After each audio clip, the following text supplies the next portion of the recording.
Can't see me in no department. Speed, power, chance, heart, none. Alright.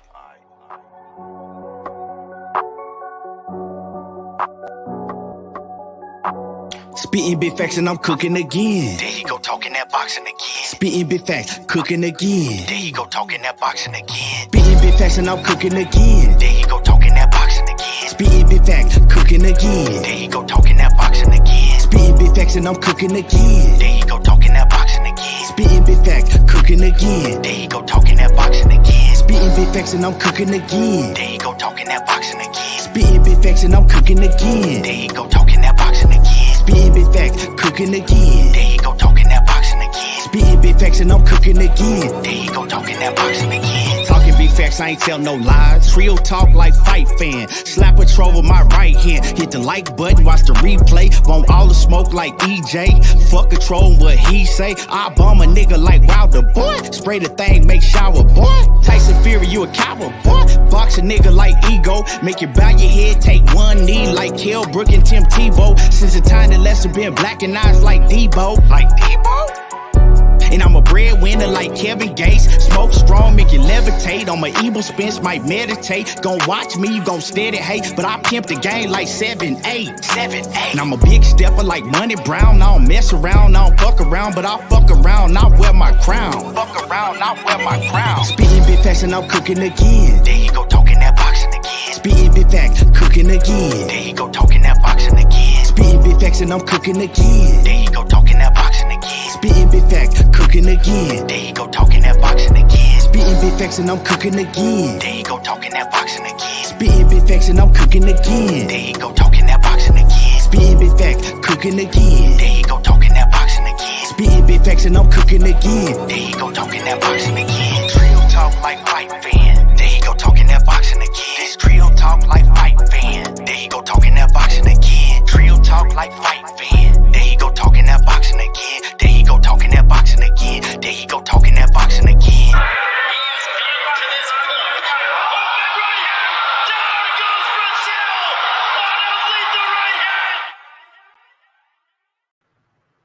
What's up with it, y'all? What's good with it?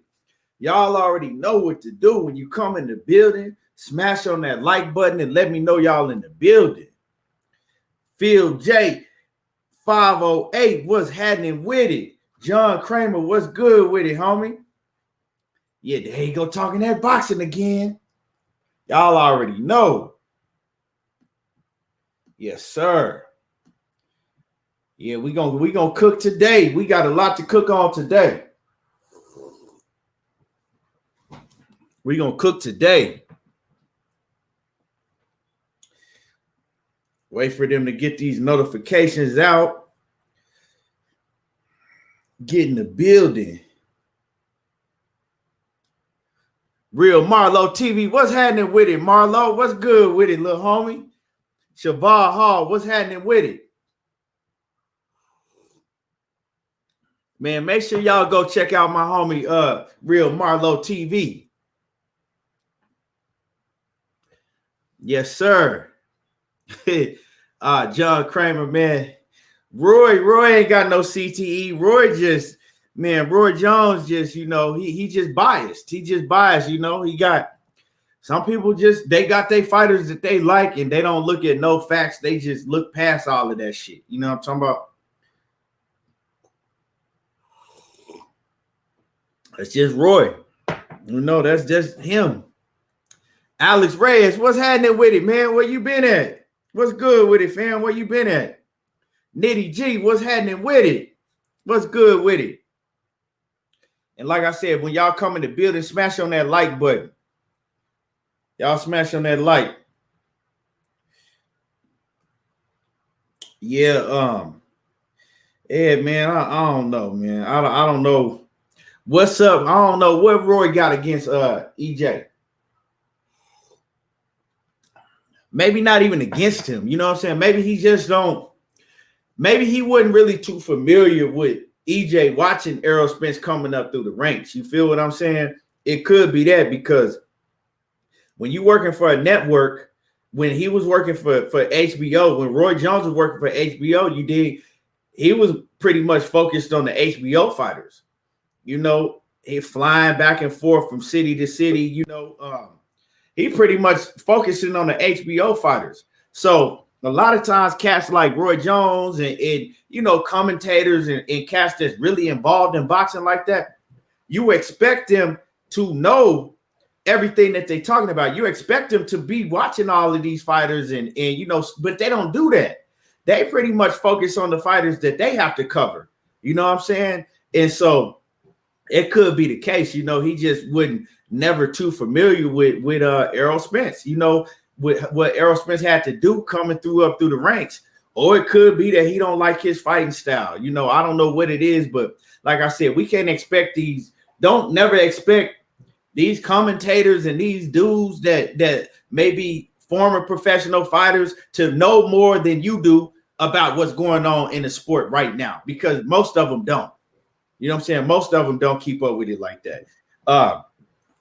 Money, what's good with it? Big Stepper in the building. What's happening with it, Money? What's going down, bro? What's going down, man? How you feeling? What's going down with the chat, man? I see my brother, the real Marlo, on this thing. What's going down, Marlo, John Kramer, Phil, Nitty G. What's going down, family? Yes, sir. Nitty G said the level of Crawford is ridiculous. I respect him. He has a special skill set. I just don't understand why it's always some type of issue when we want to see him fight top competition. Yeah, man. And we're going to cook on that, Nitty G. We're going to cook on that, man. We're going to get deep down into all of that shit, dog. For real. Another thing about Roy know what's going on, man. It's like we ain't gonna be playing up here playing no mind games with Roy, man. Like, you know, we know top competition from not top competition, bro. Like, he contradicted himself. 1 minute I'm gonna give him credit after Sean Porter, then he go beat Sean Porter. Then we move into goddamn Danny Garcia, who's another. Yeah, I'm gonna let you cook on Roy because you know I'm biased when it comes to Roy. So I ain't gonna cook on Roy. I ain't gonna flame Roy up like I will the rest of like I will. You know, it's a few cats I want flame. Roy Jones, Deontay Wilder, and them the main two, you know, and Errol Spence, he don't give me nothing to flame. You know what I'm saying? He doing everything he ever said and was supposed to do. So, you know, but anybody else, they could get it, you know. But I'm gonna let you take this one over. Yeah, but I made the video on Roy about 3 years ago. Like that, man, Roy been holding on to this same shit all the way to now, bro. Like he keep using that same excuse. It ain't no excuse no more. Your ass it started like you got something against Earl for whatever reason, bro. You are Team Bud, period. You Team Bud. You know what I mean? You talking about, you know, I don't want to talk about it because then they want to say that I'm a hater. It ain't that saying that you're a hater. It's just you ain't being fair. Period. You ain't being fair, dog. You ain't even looking at the situation talking about this, that. For you to say that man shouldn't be on the pound for pound list with motherfucker Mikey, Sean, Danny, and that to go up against Ugas. Well, we still gotta wait to see if it's Ugas. But even with Mikey, Sean, Danny, we just put them three, but then don't dismiss Kell Brook in the UK in his hometown, right? In shape, ready to go, prime Kell Brook. Know what I mean? Lamar Peterson still was the top 10 welterweight, no matter how you slice and dice. And when you go see it, that he was number 10 at the time. Earl Spence fought Lamar Peterson. He was number 10. Number 10. Go check it out. Tell me I'm lying. Number 10. You feel me? Chris Algeria, former world champion. That motherfucker went and fought Manny Pacquiao. He couldn't stop him. You know what I'm saying? Earl went in there and stopped his ass. Tim Bradley couldn't stop him. You know? No, sorry, not Tim Bradley. Who was that? Provodnikov. I'm sorry, y'all. Provodnikov couldn't stop him. I'm just tripping out Provodnikov fight Tim Bradley, who almost stopped Tim Bradley motherfucking ass, and he hit like a fucking a Mack truck. Go look at Chris Algeria ass. So when we're looking at the situation, bro, they always talking about this, that, and all that. They don't be doing their research on shit. So people just like the pinpoint who they like and who they ride with. Roy Jones is Team Bud, right? And I still fuck with Roy, right? I don't think he's the best trainer in the world. I'll say that, to be honest with you, because I think he feel like fighters can do the shit that he used to do. You know what I mean? My dude Kevin Newman, he still love him. I told Kevin flat out, I don't think Roy the right man for you, dog. You know what I'm saying? So when we're looking at the situation, if we come out and say that about Roy Jones, oh man, Roy, we don't think you're the best trainer in the world. You know, people gonna get to saying we haters and shit, but we gonna have facts with it. So it just it's just crazy, bro. When you look at the situation, dog, he say Earl haven't fought nobody, and Earl fighting the top motherfuckers at 147. And then you look at Bud resume at 147, and you still give Bud all this credit, you know, which I'm not telling you not to. You know what I'm saying? Bud deserves his credit, the credit you give him. But I'm just saying, if he get all his credit for what his resume looked like and who he fought, and then you look at Earl Spence' resume and say, oh, he haven't fought nobody, then people gonna look at you with a crazy eye, bro. Like, huh? Like you know you're talking about Earl Spence. You ain't talking about somebody else, right? Not Spencer Ferguson or some motherfucker like that, right? We talking about Earl Spence. So at the end of the day, bro, you know, we gonna call a spade and call it how we see it. We grown ass man. We ain't beating around no bush. Man, what's going down, Blue Big Bro? Blue Blood, what's happening with it? Blue Blood Sports TV, what's good with it, Blue? Leon Robinson off in the building, what's happening with it? TZ Frank, what's happening with it? And see, this is the thing that really got me, right? So when Roy Jones initially said that, right, he said it in an interview when I was interviewing him, you know, right?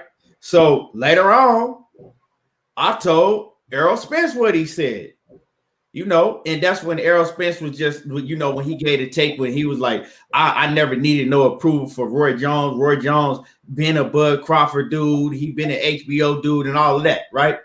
So all I did was tell Errol Spence exactly what Roy Jones had said verbatim, right? Roy Jones got pissed off and did an interview and said, I was nothing but a fucking hater that was starting shit. You know what I'm saying? And I'm like, how am I starting shit when all I did was say what you said? He was going to know anyway. You know what I'm saying? Right. The video was going to be put out anyway. He was going to see it anyway. Right. So that's what. So what got me right is he was pissed off about it. Right, he got pissed off, and he was real mad about that shit, saying that I was trying to, you know, basically I was, you know, trying to start some shit that wasn't there and this and that, right? But then you come back years later and say the exact same thing. Yeah, that makes sense to me. You feel what I'm saying? Make that make sense to me, right? You come back and you say the exact same thing. So y'all be the judge. You know what I'm saying? Y'all be the judge. Randall Bivens, what's happening with it? YY932010, what's good with it? Salute. Big L, what's happening with it? Yeah, man. So man, let's get on this. Jamel Herring, Shakur Stevenson, Oscar Valdez, you know, little triangle, right? So, you know, I'm gonna let you go ahead and start off because, you know, in respect to Jamel Herring, man, cool dude. I got all the respect in the world for Jamel Herring, but like I told him, bro, I you know what I'm saying? I'm gonna keep it 100 with you. I'm not gonna, you know, I'm not gonna beat around the bush with you. So, and you know, you and him had me and him had dialogue. You and him had dialogue. So I'm gonna just go ahead and let you cook, and then I'll go after you, money. Yeah. So we talking to Jamel Herring, man, just keeping it true with him. You know, he didn't like what we had to say about the situation with Shakur Stevenson, right? Because, you know, we all know that he's trying to secure a fight with Oscar Valdez, right? We all know Shakur Stevenson been in the runnings for that what he got, the IBF or WBO, the WBO, for the WBO strap at 130 pounds. We all know Shakur been in the runnings for that belt. My thing was, right, Shakur Stevenson has been waiting for you and fucking Corey Frampton to fight for so long now. The fight got pushed back twice, y'all, right? So when we're looking at the situation, if the fight would have took place when it was supposed to take place, y'all wouldn't have had no opportunity to fight a fucking Oscar Valdez. You know what I mean? Oscar Valdez fight would have never been there, and y'all would have had to get Shakur Stevenson this opportunity. But now that y'all, you know, the kid sat back, patiently waiting, not causing no fuss and no ruckus. You know what I mean? Getting things put in place so he could get this opportunity from one of you cats, whoever become the champion. But then, once again, you know, the fight take place, and we all see that Herring said, you know, I want to fight Oscar Valdez, or if not, I'm moving up. Never mentioned Shakur's name, never gave the man no recognition. Not, you know, I got a mandatory in Shakur Stevenson. You know, we'll see what happened with that. You know, this like just show the kids some recognition. But after that, you know, we go get on his ass a little bit, and he come back like, oh man, Shakur, we friends. We trying to play the brother card. We friends, you know. We never talked about fighting. We got the same nutritionist, you know. We got each other number. He never said anything bad about me. I never said anything bad about him. You know, he never said he wanted to fight me. I'm like, wait a minute, bro. I mean, I got proof. Shakur said he wanted to fight you multiple times. You know what I'm saying? Multiple times. And it ain't about y'all not having, you know what I'm saying, no disrespect towards each other. A lot of cats fight who respect each other. You know what I'm saying? Ain't nobody here to try to make you cats not like each other. Oh man, Shakur, fuck him, dog. You know, he ain't trying to fuck. No, ain't nobody here. Ain't nobody even been disrespectful towards you. All we're saying is now that it's time for Shakur Stevenson to get his opportunity, you saying you finna move up, just like Oscar Valdez moved up. So now the kid has been waiting all this damn time to get his shot. And y'all boys steady running from the man. Point blank period. So we ain't gonna call it no bullshit. Then you saying things like, oh well, you know, this and that. And you know, Bomac jump in and which we understand it's a unification bout. You cannot be pissed off at the unification bout. It ain't the point about a unification. If you get the unification, salute, bro. And I'm gonna be pulling for you if you get the unification. Yes, it might be more money on the table as well. But we just saying it's the principle, bro. Like, you know for a fact that young kid deserves opportunity, right? He deserves his opportunity. He's been working his ass off for his opportunity. And y'all agreed to give him his opportunity. Otherwise, y'all will never sign a contract that says what the WBO said, you know, after y'all win, then the winner must face Shakur Stevenson in, you know, mandatory or vacate the title. You feel me? And y'all knew what was coming up next. Corey Frampton. Or man, Shakur can sell out X amount of dollars. I mean, X amount of seats over here. Then Blue put me up on game. This motherfucker talking about, oh, he was returned no matter what. So he blowing smoke up our ass, just bringing up Shakur name. Jamel Hearn never talked about moving up. Now, you know, Shakur not even in his plans no more. He want unification or he going up, right? So y'all ain't have no plans on facing the young king anyway. Y'all was, oh shit, we just go get around her. But my thing is, you go to 135 and go get your ass whooped anyway, just to be real with you. To me, just in my opinion, right? You go up there with no belt, no leverage. You got the belt down here. You facing Shakur at 130, it's a big fucking check. It's a bigger check than you going to 135 and facing somebody to try to put yourself in position. You feel me? Facing Oscar Valdez might be a bigger check than facing Shakur, and I respect it. But you saying if you don't get the Oscar Valdez fight, you going up to 135. Who you going to fight at 135? You feel me? That's so in a rush to fight Jamel Hearn. Like, Jamel Hearn not moving up as a superstar. Jamel Hearn not moving up, giving people their biggest paydays and shit like that. You're not Javante Davis. We'll be keeping it real. You're not Ryan Garcia, Teofimo, nor even Devin Haney. Devin Haney, to me, probably bringing in a bigger check than you. Just keeping it real. You feel me? So when we're looking at the situation, you're not going to 135 and motherfuckers jumping out the gym or jumping for joy because they fit to fight Jamel Hearn. So you got leverage at 130. You know what I mean? You're a big dog at 130 as a champion. And you fight Shakur Stevenson, that bring more money to your pockets anyway. So my thing is, man, just giving a young kid this opportunity that he work hard for. Just like when y'all work hard for y'all opportunities, y'all want to try shit. So you know the game. You know how it feel. You feel me? So you saying that's your brother, rock out with your brother, show love. Or do you feel like you can beat the kid or not? Period, bro. So it ain't no ill will towards Jamel Hearn, but we just keeping it real. And, you know, he got to saying certain shit, and we just got to going back at his ass. You know what I mean? So don't try to play us like we're stupid and dumb. Oh, man, y'all not behind the scenes. I already said too much. We know real well what's going on, homie. We ain't got to be behind the scenes to know how much you're getting paid on that motherfucker or what's the stipulations in the contract and things of that nature. But we can comprehend really well. Really well. We do this boxing shit. That's why when we come back with this information on your ass, you just be ready. You just be ready. You feel me? So we came back with information as we should. And now, all of a sudden, he's willing to face the Shakur Stevenson. You feel me? And I wonder why. But go ahead, Keith. Yeah, man. And shout out to Get Your Act Right, Act Reacher. What's happening with it? The Jab Jamboree off in the building. What's good with it? Melanated Royalty. What's happening with it? Macadocious Mac of the South. What's good with it, homie? Leon Robinson said he saw that conversation. Mir, what's happening with it? Kristen, what's good with it? So, man, yeah, you know, and like I said, man, me and him, we had dialogue with each other too.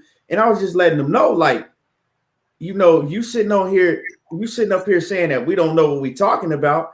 I'm like, but the way you were looking and the way that you were moving, it didn't look like you ever had any intentions on fighting Shakur Stevenson.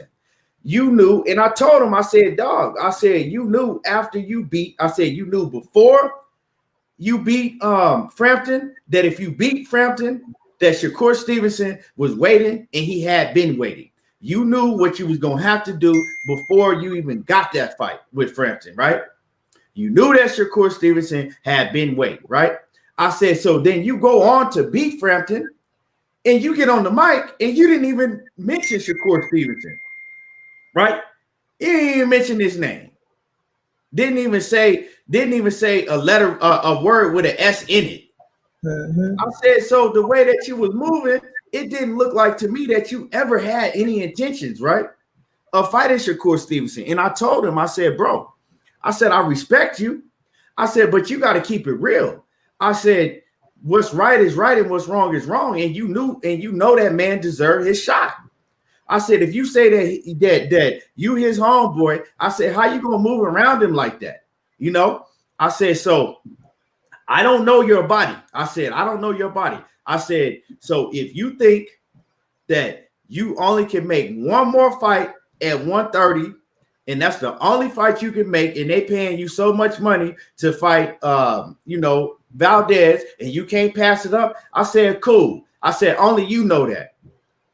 I said, but if that ain't the case, homie, I said, won't you stud up, go fight Shakur Stevenson if you can beat him, right? If you think you can beat him, go fight Shakur Stevenson, right?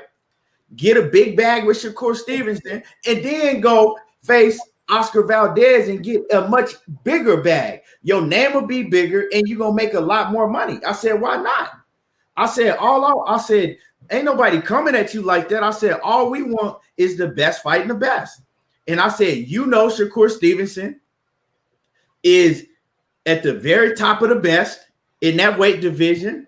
I said, you know that. So we want to see the best fight the best. That's all we asking for. And, he was like, he kept it real, money. He was like, yeah, he was like, I feel what you're saying. He was like, he was like, and Shakur do deserve his shot. He was like, so I do feel what you said. And he was like, and he kept it real. He was like, yeah, you got a point. He was like, you know what? Now that you break it down like that, you got a point. He was like, Shakur do got his shot. And he was like, I can't say nothing bad about Shakur. He was like, I can't tell you that Shakur hasn't been waiting and doesn't deserve his title shot. So, so I said, yeah. So I told him, I said, it's up to you, right? Because I don't think you want to fight him. I said, it's a lot of people don't think that you're going to fight him. I said, so, I don't know. I said, I can't speak for you. I said, but it's up to you to prove to everybody that we're all wrong. It's up to you to go in there and prove that you're not afraid of no smoke. And I told him, I said, dog, it's not about winning or losing. I said, we just want to see the best fight the best. I said, so I don't care if you go in there and beat Shakur or you lose to him. I said, I'm going to respect you more for being able for just going in there, putting it all on the line and fighting him. That's it. You know what I'm saying? That's it. If you win, great, you win. If you lose, you fucking lose and you live to fight another fight. Move on. That's it. It's as simple as that. And so, I had to tell him, man, and he was cool about it. He understood. He understood, dog. He know. You know what I'm saying? Ricky Beaver says, didn't say a word with the S in it. Man, he done it for real. I'm like, man, I know he gonna say something about Shakur. He skipped over Shakur like he ain't even exist. Melanate Royalty say it should be Shakur though. But yeah, we all know that, Ricky Beaver say real boxing fans want to see the best fight the best. Some people just want their favorite boxers take an L. They don't want their favorite boxers to take an L. Yeah, that's what it is, man. That's what it is. And knockout. Just let me know when you get to the crib and I got you. And that's real, Ricky. That's real. Now, I mean, I couldn't have said it more realer than that. Some fighters, right? They just want to protect their favorite fighter, right? They just want to protect their favorite fighter. It's just like, right, when I was growing up, right? And I told y'all this story before. When I was growing up, I was a huge Evander Holyfield fan. big on Evander Holyfield. You know what I'm saying? Could nobody tell me shit about Evander Holyfield? But my pops was a big Riddick Bowe fan. You know, me and my pops was watching Riddick Bowe come up through the ranks, beat the shit out of everybody when Riddick Bowe was young and coming up. So when it came to time for Holyfield and Riddick Bowe to fight, I was afraid. You know, as a kid, I was afraid. My dad kept telling me, like, because my dad, he was a Evander Holyfield fan too. He was big on Holyfield, but he liked the young cat coming up, Bowe, and he kept telling me Riddick Bowe is gonna beat Holyfield. He kept telling me, son, Riddick Bowe gonna whoop him, and I never would admit it. But deep down, I didn't want Holyfield to fight Riddick Bowe because I didn't want Holyfield to lose. Like, I never wanted to see Holyfield lose, and I was terrified for him to fight Riddick Bowe. And it's crazy. I had a dream the night before, the Friday night before that fight. I had a dream that Holyfield lost to Riddick Bowe, and I was sick that whole day. And but you know, that was me as a kid. So, but you got grown men that still act like that. You got grown men, right, that watch the sport of boxing that still act like that. They're terrified for their favorite fighter to lose. So with certain fighters that they don't want to see their favorite fighter fight. I don't give a fuck who you are, how much I like you. I want to see you fight the best. Win, lose, or draw, period. So a lot of these dudes are still out here thinking like little kids. You know, that's just what it is, man. But Jamel Herring, I gave him his props. Like, I didn't think that Jamel Herring was going to beat, I didn't think that Jamel Herring was going to beat Carl Frampton, especially not like that. And, you know, him and Bomac, they worked on a great game plan, dog. They had a great game plan. And to tell you the truth, they was better in every area, right? In every area, whether it was on the outside, the inside, grappling, against the ropes in the court, they was better in every area than Carl Frampton was. Carl Frampton had nothing for him. And, you know, you just got to continue to build on that victory because everybody knows that, yeah, you went out there and beat Carl Frampton. I'm not going to take nothing away from your victory. But was that a prime Carl Frampton? No, it wasn't. Am I saying that you couldn't have beat a prime Carl Frampton? I'm not saying that. But I'm saying, yeah, you beat Carl Frampton, but Carl Frampton is not the fucking top of the echelon. You know what I'm saying? Carl Frampton is not where it ends at. You still got to keep rising in the competition that you fight, especially now that you're a champion. You can't just say I fought Carl Frampton and now I'm going to just, you know, do what I want to. Carl Frampton is not that guy. He's cool, but, you know, when a guy retires after a fight, we already know where he was at in his career. And like I said, that's not taking nothing away from Jamel Herring. It's just the facts. That's just what it is, you know. What's good with it? My man Matthew Valentine off in the building. He says, thanks for the vid, bro. Fire. Yeah, man, I appreciate that. Y'all go check out that Errol Spence video I just put up too. Y'all go check, make sure y'all go check that out, man. And if y'all on social media, man, share these videos and stuff to social media. You know what I'm saying? Share these share these videos that we putting out and these lives and everything to social media. You know, get it out there. Yeah. So, man, anything else you want to cook on that? Money? No, man, I just hope the young bull get his opportunity, dog, to prove that he is what we say he is, things of that nature. Because he is one of them dudes that's out there that's ready to put it all on the line to show that he is what he is. He ain't running from nothing. He ain't ducking nothing. So I want him to go up against that top competition that's gonna bring the best stuff out of him. And if you can beat him, beat him. You feel me? If you beat Shakur Stevenson, that's gonna put you on a different level. You feel me? So it's a high profile fight. Money wise, it might be a little stiffer than what you get in the unification bout, but nonetheless, man, we all know Oscar Valdez, you know, strategically moving away from Shakur Stevenson for a reason. So we'll just see what Jamel Herring got in his plans. You feel me? What he got in his plans, and if he go get Shakur the shot, like he kind of alluding to. So I just wish the best for both, but I just want to see Shakur, you know, get his opportunity after putting in so much hard work. Right. man, and I appreciate that. Macadocious Mac of the South. Appreciate that. Oh man. And see, another thing, money is they all with top rank, right? They're all with top rank. You see the talent that Shakur Stevenson has. They all with Bob Arum. What's up with Bob, dog? What's up with Bob? Why hasn't Bob forced the fight between Shakur Stevenson and Oscar Valdez? Why is Bob Arum protecting Oscar Valdez in these Mexican fighters? Why is he protecting them? You know what I'm saying? You doing it look like he doing the same thing with Shakur Stevenson that he was doing with Floyd Mayweather. You got your certain fighters that you know good and fucking well that Shakur Stevenson can whoop all them dudes. Why are you not forcing them dudes to fight Shakur Stevenson? You know what I'm saying? Why are you not making Shakur Stevenson better? What? Feel like he can promote them. Feel like he can promote the Mexican fighters better than the African American fighters. And see, that's the fucking problem. That's the same thing he felt about with Floyd Mayweather, right? Why you don't want to make Shakur Stevenson that star that he can beat? You feel me?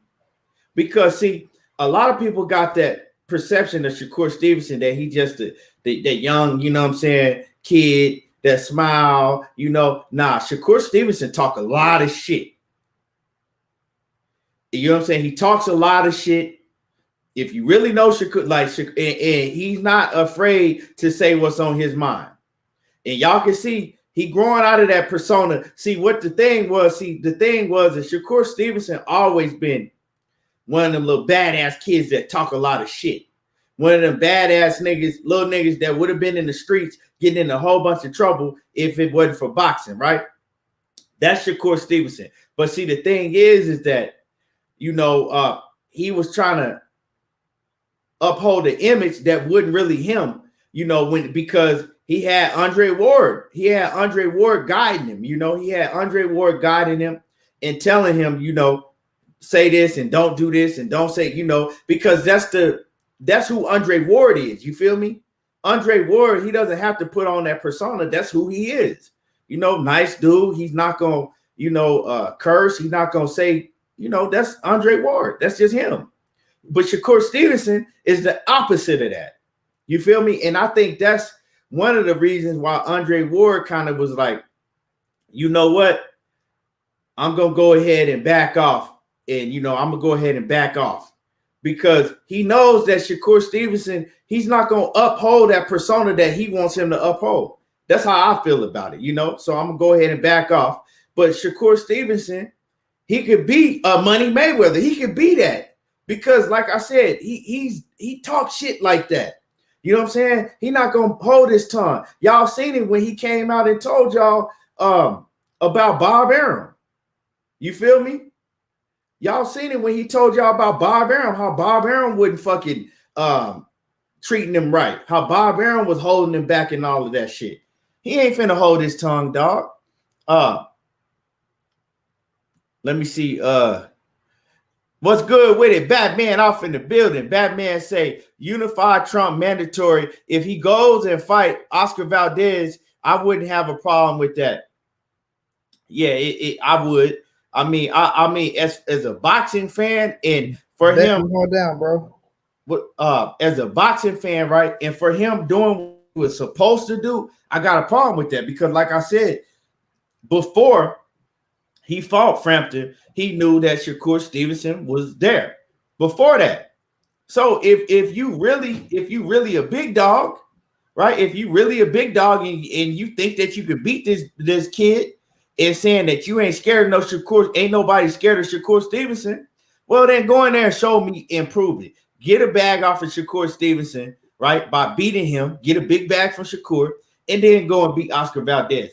But if you don't think you can beat him, and it's too much of a risk, I understand that. Well, don't take that risk. So, you know, it is what it is. Batman say all them niggas say that. Matthew Valentine, he said there was a lot to do he said there was a lot to do that situation with Shakur and Ward. Brick City facts. You said there was a lot to do with it. Yeah, man. I don't know what happened. I'm just saying, I just think, that could have been one of the reasons, that Andre Ward kind of stepped off. Matthew Valentine said Bob was holding Shakur back. His manager works too closely with Top Rank. Yeah. So, whatever that situation was, hey, it is what it is. What's good with it, Coach? Coach in the building. What's happening with it? Coach, what's going down, Coach? Yeah, dog. So, man, what else going on, though, Money? What else going on? Before we get into this Terence Crawford situation.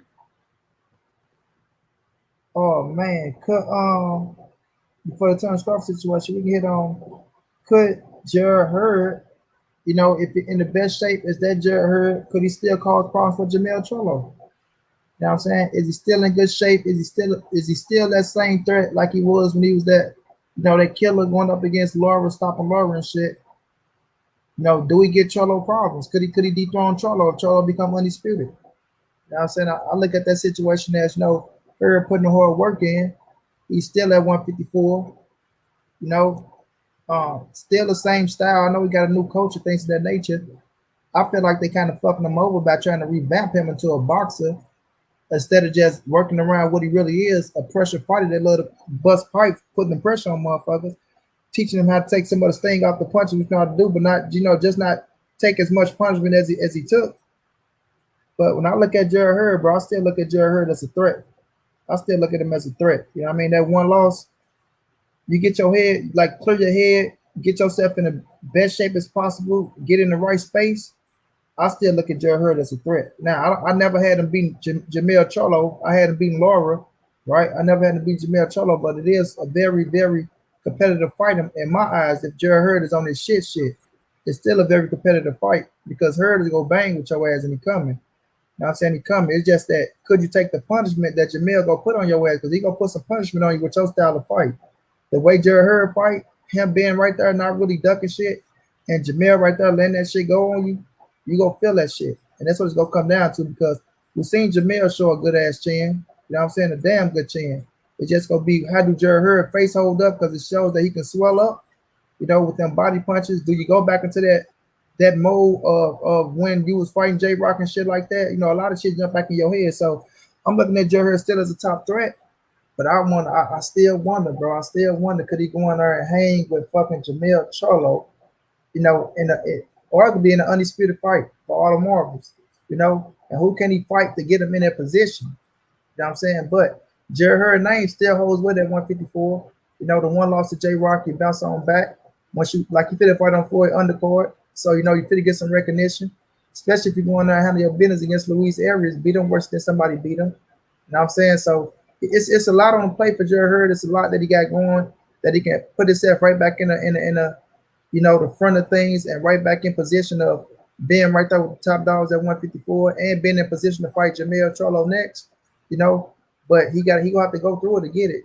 He'll have to go through it to get it. So I'm looking forward to seeing how he perform, June the 6th, I was gonna say the 5th, June the 6th, and see if he can go in there, man, and hold his own against Jamel like the Jared Hurd we all know. Him being in great fucking shape is everything because he used to be one of the motherfuckers that never got tired. Like that motherfucker be coming, throwing 1,000 punches. We'd be like, God damn, boy, Jared Hurd putting the pressure on the motherfucker. Why taking the shit they dishing out? So if you get yourself in the best of shape, bro, and go in that motherfucker and put that pressure on, I'm curious to see how Jamel handled that pressure, because he like to box. I mean, he like to bang now. Even though he was boxing reserve your ass, being smart, he like to bang, especially with somebody like Jared Hurd with the bad blood there. I think that should be fireworks, bro. And I think Jared Hurd could put himself back in position. But, it's yet to be seen. I see how he look on June the 6th to make a better assessment of it. But I'm looking forward to see how Jared look in that ring. My thing, man, is what I ask myself about Jared Hurd is Jared Hurd, has he taken too much punishment, dog, early on in his career? You know what I'm saying? Has he taken too much punishment? Because, like you said, Jared Hurd fighting style was, I'm going to take everything you got right?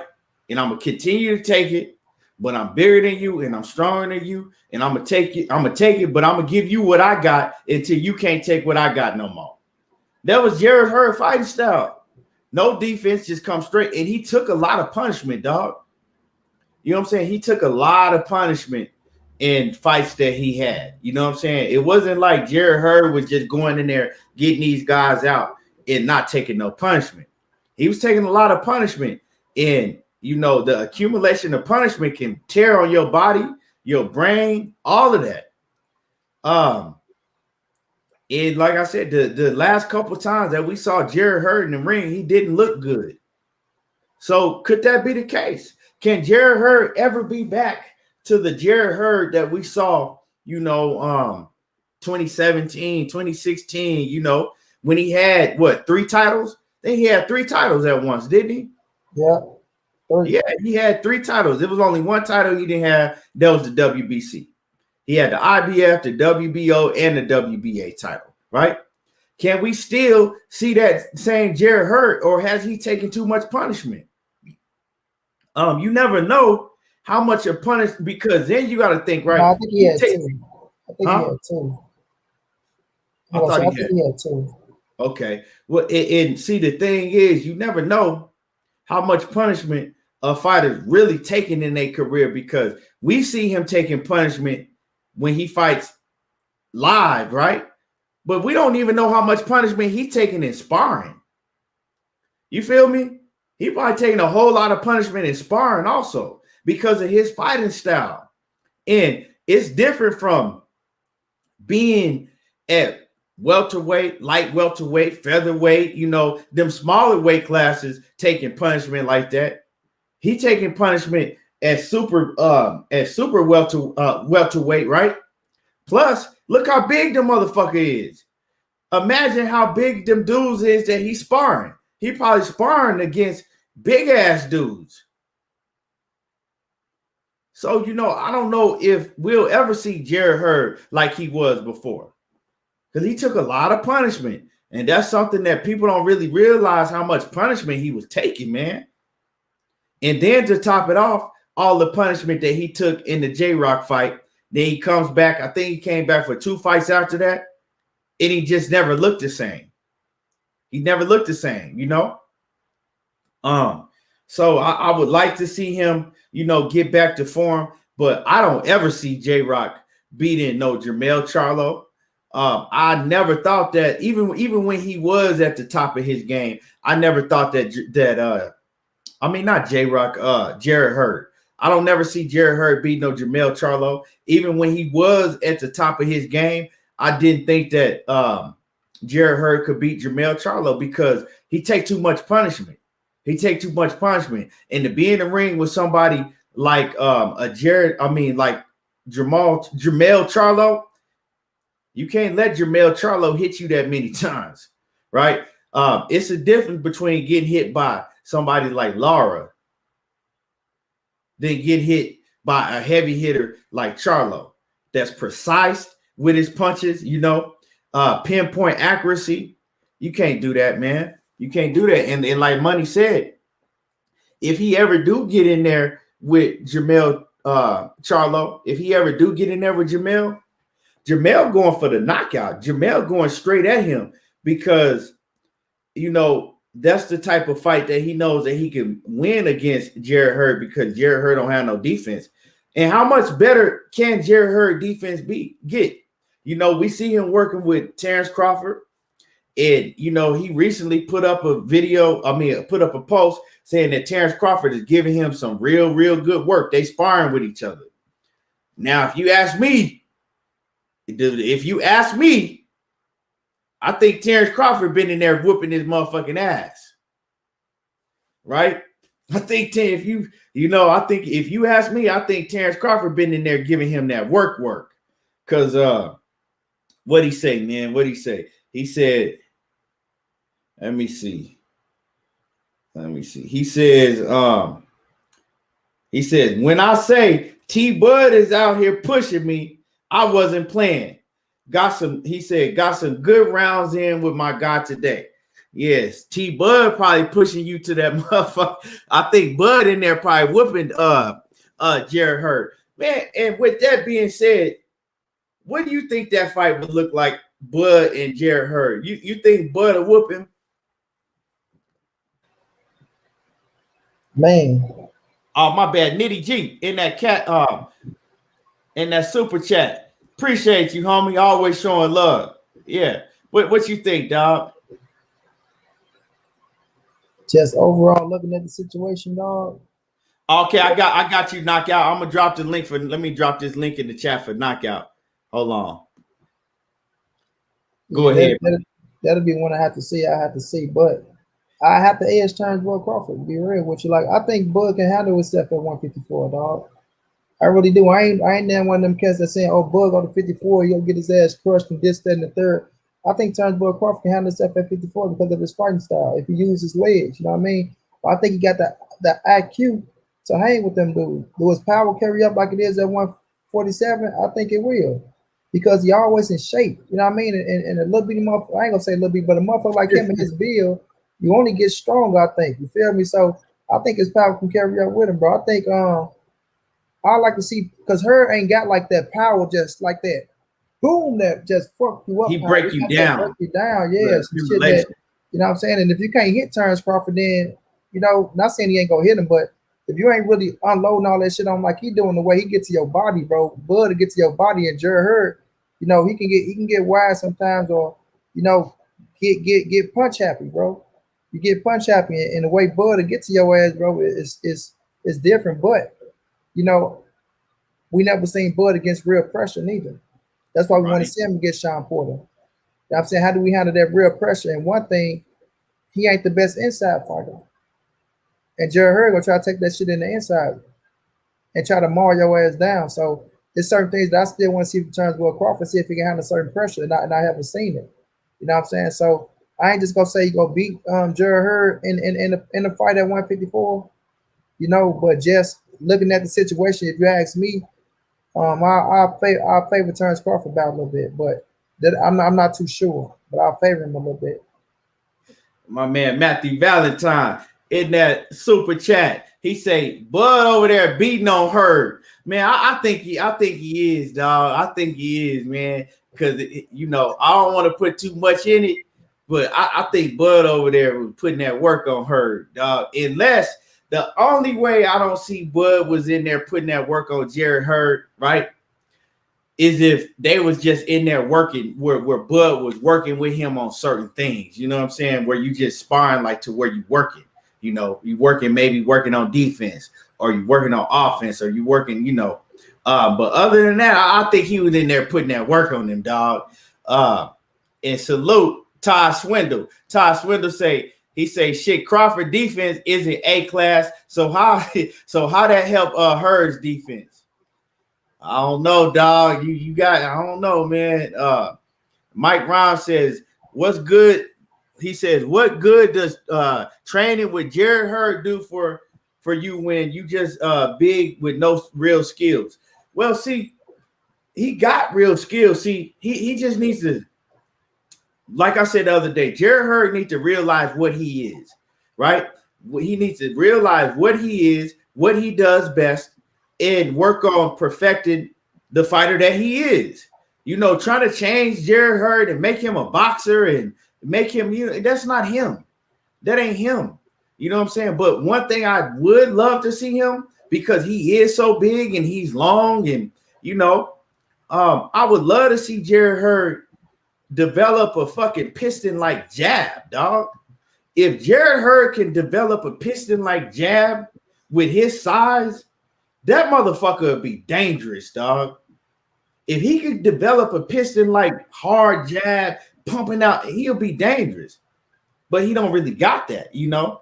But let me see. Cassandra Mason, what's good with it, Queen? Off in the building. John, my man Batman says, I got Hurd and Jamel and Laura stopping Bud. He chinny.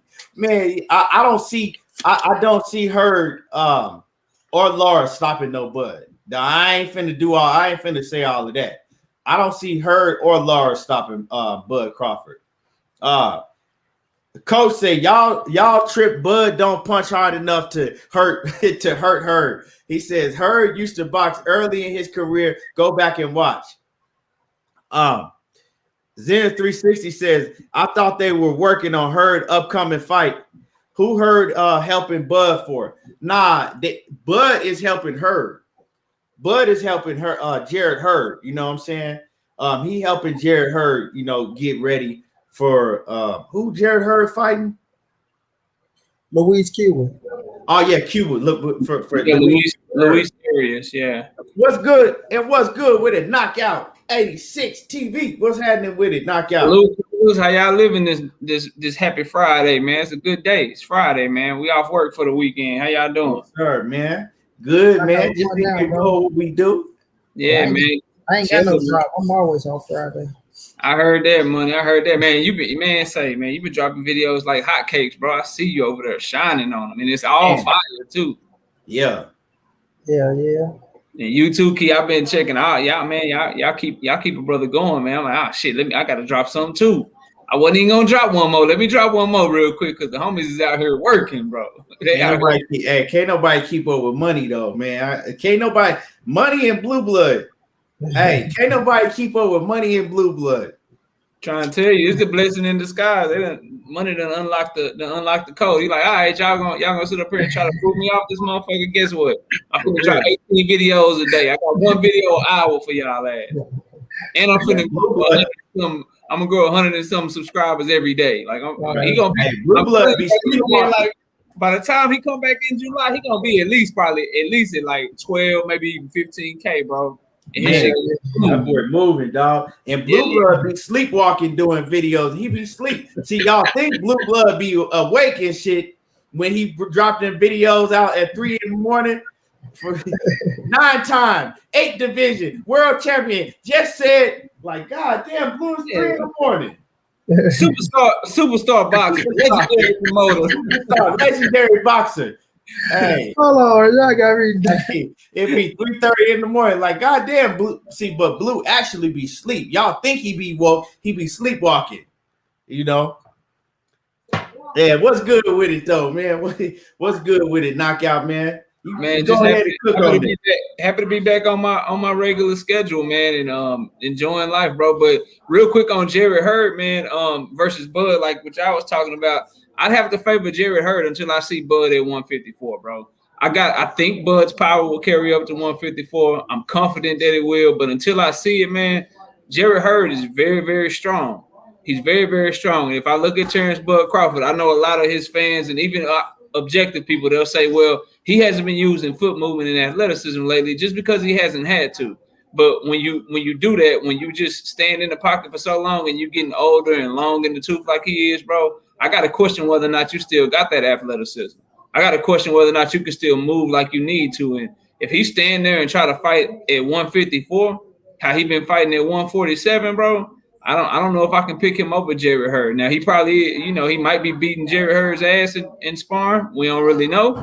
But as of right now, like if they in a real fight and Jared Hurd is in shape, I don't know, bro. I'd favor Jared Hurd right now. I would need to see Terence Bud Crawford at 154 pounds before I can pick him to beat Jared Hurd. And y'all were talking earlier about where Jared Hurd is in his career. Right now, he's parallel to Keith Thurman to me, bro, in terms of I need to see what's up with him. He's been out of the ring for a long time. He hasn't fought a top-level competitor yet. And with him, it's always, what is he going to do? Like, I have no doubt he's on the comeback trail right now. He's real hungry right now. So he's going to be in shape. He's going to do what he does for Luis Arias, in my opinion. However, bro, once you get this W, kind of the same thing I was saying about Adrian Broner. Once you get this W, are you going to stay dedicated or are you going to go back to blowing up in between fights? And so that's the question for me with him is, are you going to keep working, bro? Because everybody can work hard and everybody can do their thing when they coming up from the bottom.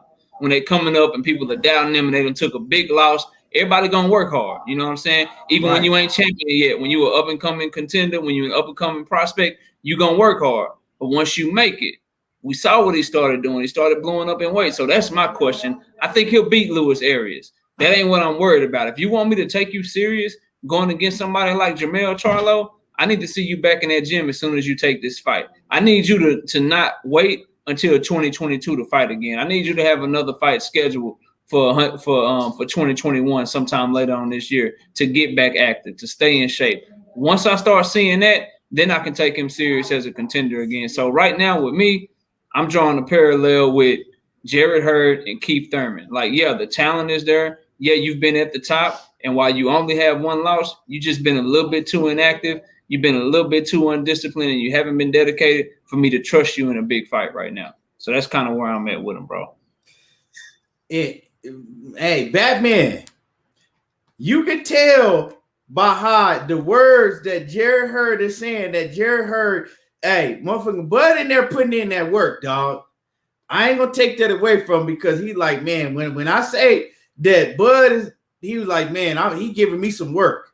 Man, I'm telling you, Bud in there putting in some work, dog. They gotta understand Bud is already in shape and he been scoring already. You know what I'm saying? His day was almost coming up, so he already in that kill mode. Jarrett Hurd, you know, he getting into the boxing shape and he's trying to get into kill mode. So right now, you know, maybe down the line, Jarrett Hurd might switch it up, but right now Bud getting the best of his ass in my opinion. So let's piggyback off of what you just said. You said that Bud is already in shape. Bud is already in there getting ready. But what is Bud getting ready for? Let's talk about that. Let's go ahead and transition in. What is Bud Crawford getting ready for? He in shape, you say, money. He already in there doing his thing. You know, he was already in shape because he had something coming up. What happened? What is he getting ready for? You know what I'm saying? What is Bud Crawford getting ready for? Because the last time I checked, he don't have no fight coming up. He don't have no fight on the horizon. And Jose Ramirez and Josh Taylor, they fitting to fight not this weekend, but the next weekend, right?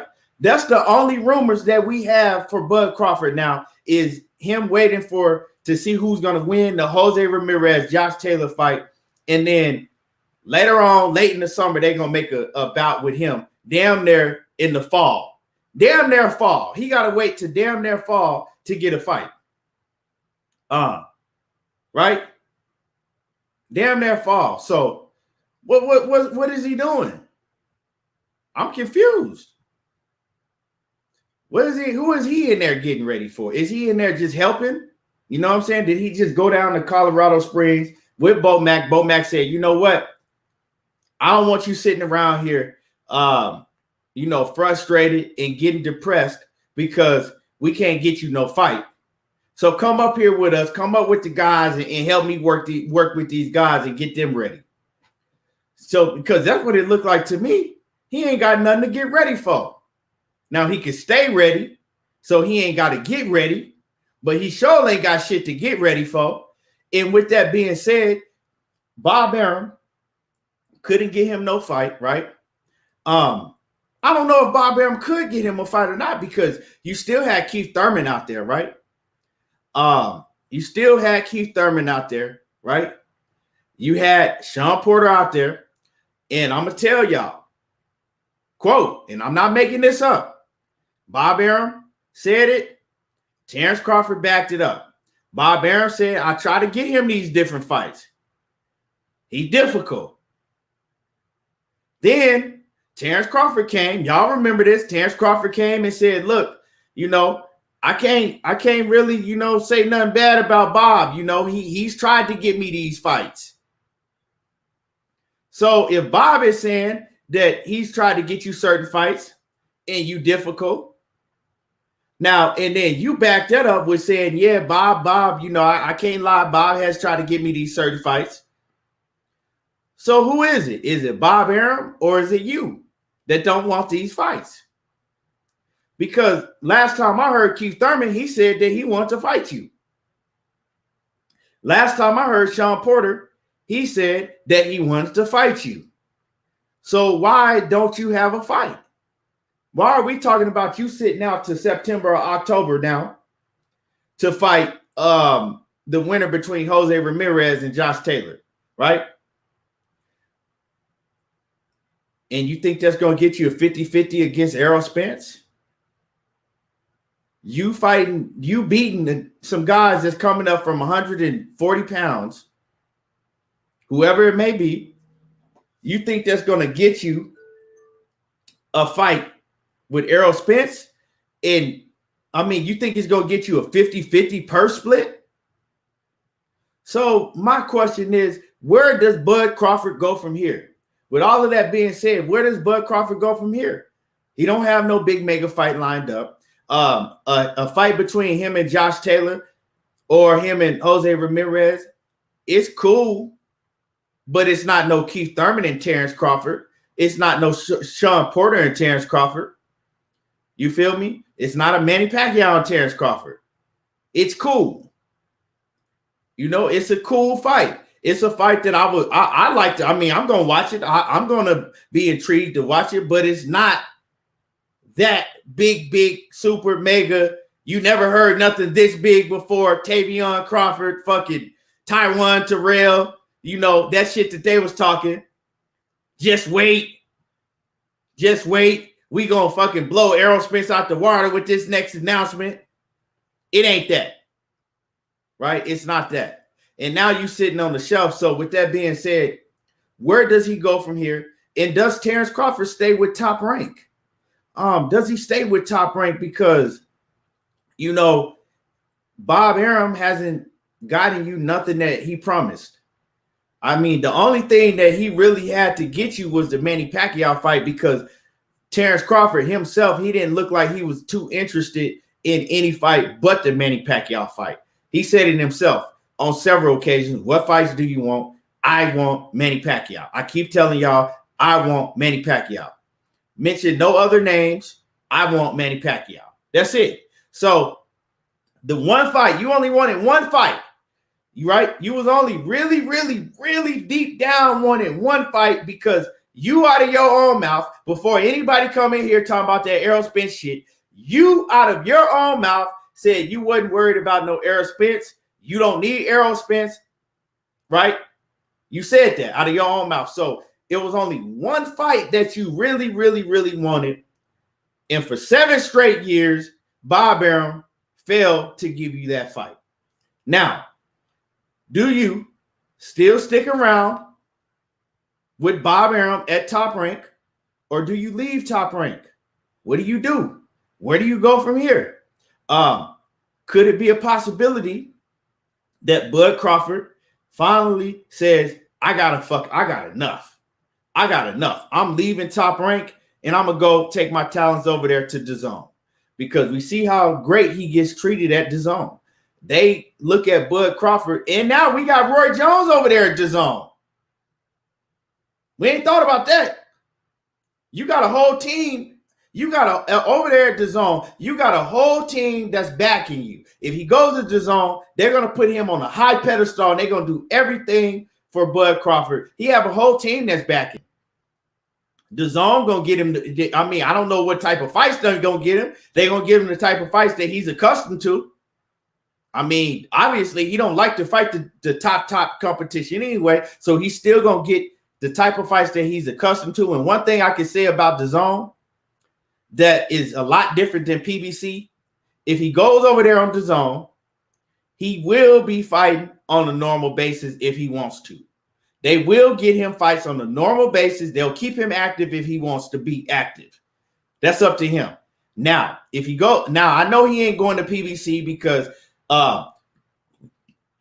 goddamn fat ass Bo Mac did call PBC all type of fucking names in the book, and you know it's always fuck PBC. So it's gonna look real funny if you talking about fuck PBC and Al Heyman, then you come with your motherfucking hand stuck out. You know what I'm saying? I'm slapping your shit right back down if I'm Al Heyman.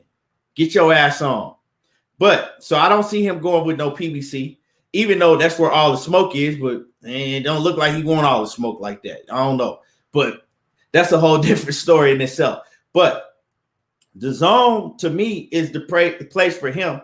How he moves, that's the place for him, right? He gonna get all of the fucking. They gonna roll out the red carpet at DAZN.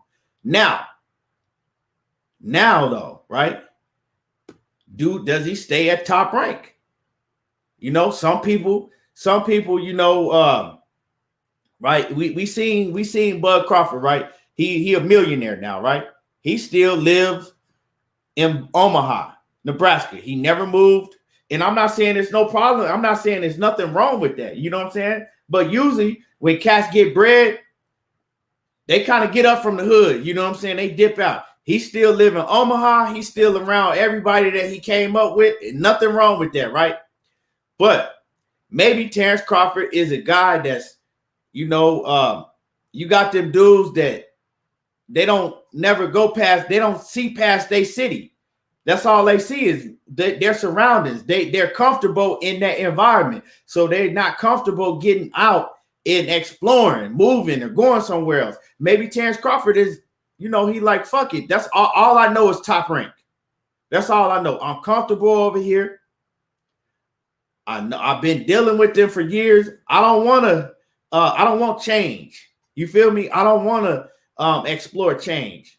I'm afraid of exploring change. I don't want to go over to DAZN because I don't know DAZN. Some people afraid of change, and that's just real. You know what I'm saying? It's a real thing. So maybe he stays. I don't know. You know what I'm saying? That's a question that I don't know.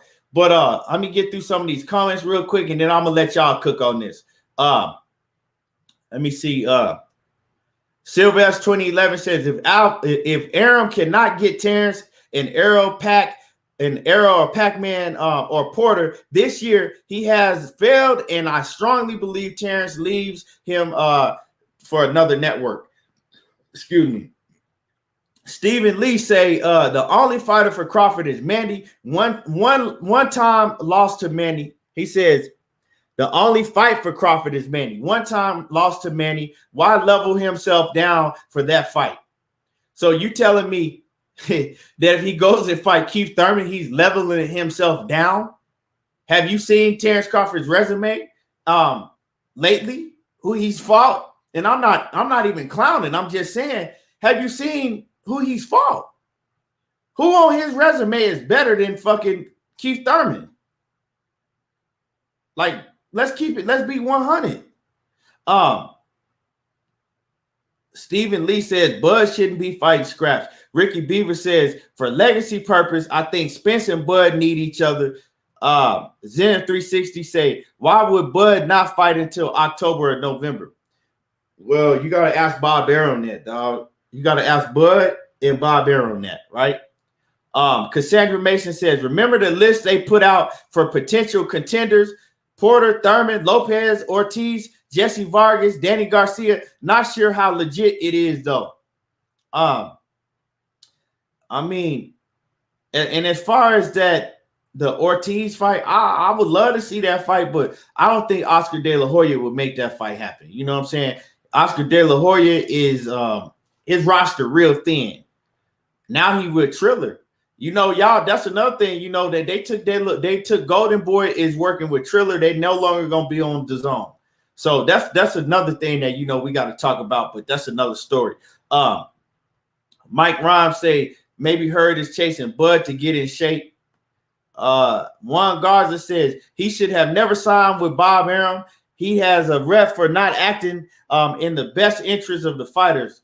Kwame East, what's happening with it? Kwame, Lord to the Game, Boxing Talk. Y'all go subscribe to my man Kwame East over there on Lord to the Game, Boxing Talk. Yeah, man. Ricky Beaver say one time only lost one time. Canelo has an L2 and he's still the man. Exactly. Like you can't act like, well, Keith Thurman lost and he ain't shit no more, even though he has been inactive. But Pacquiao been inactive too. Motherfucker, they was both in the ring the same time. And Pacquiao a lot older than Keith Thurman. So I mean, you sum that up. But go ahead. One of y'all can cook. Y'all go. Whoever gonna shoot.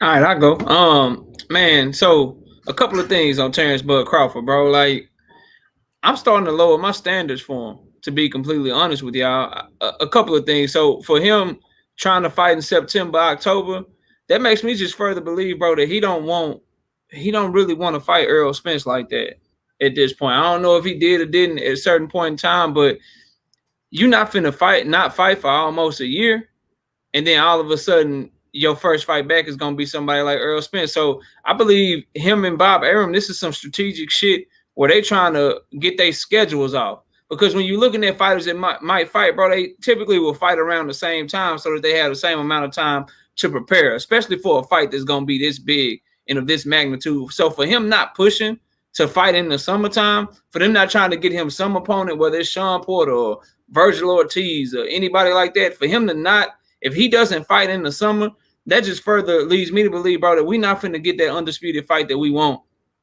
in 2021, bro.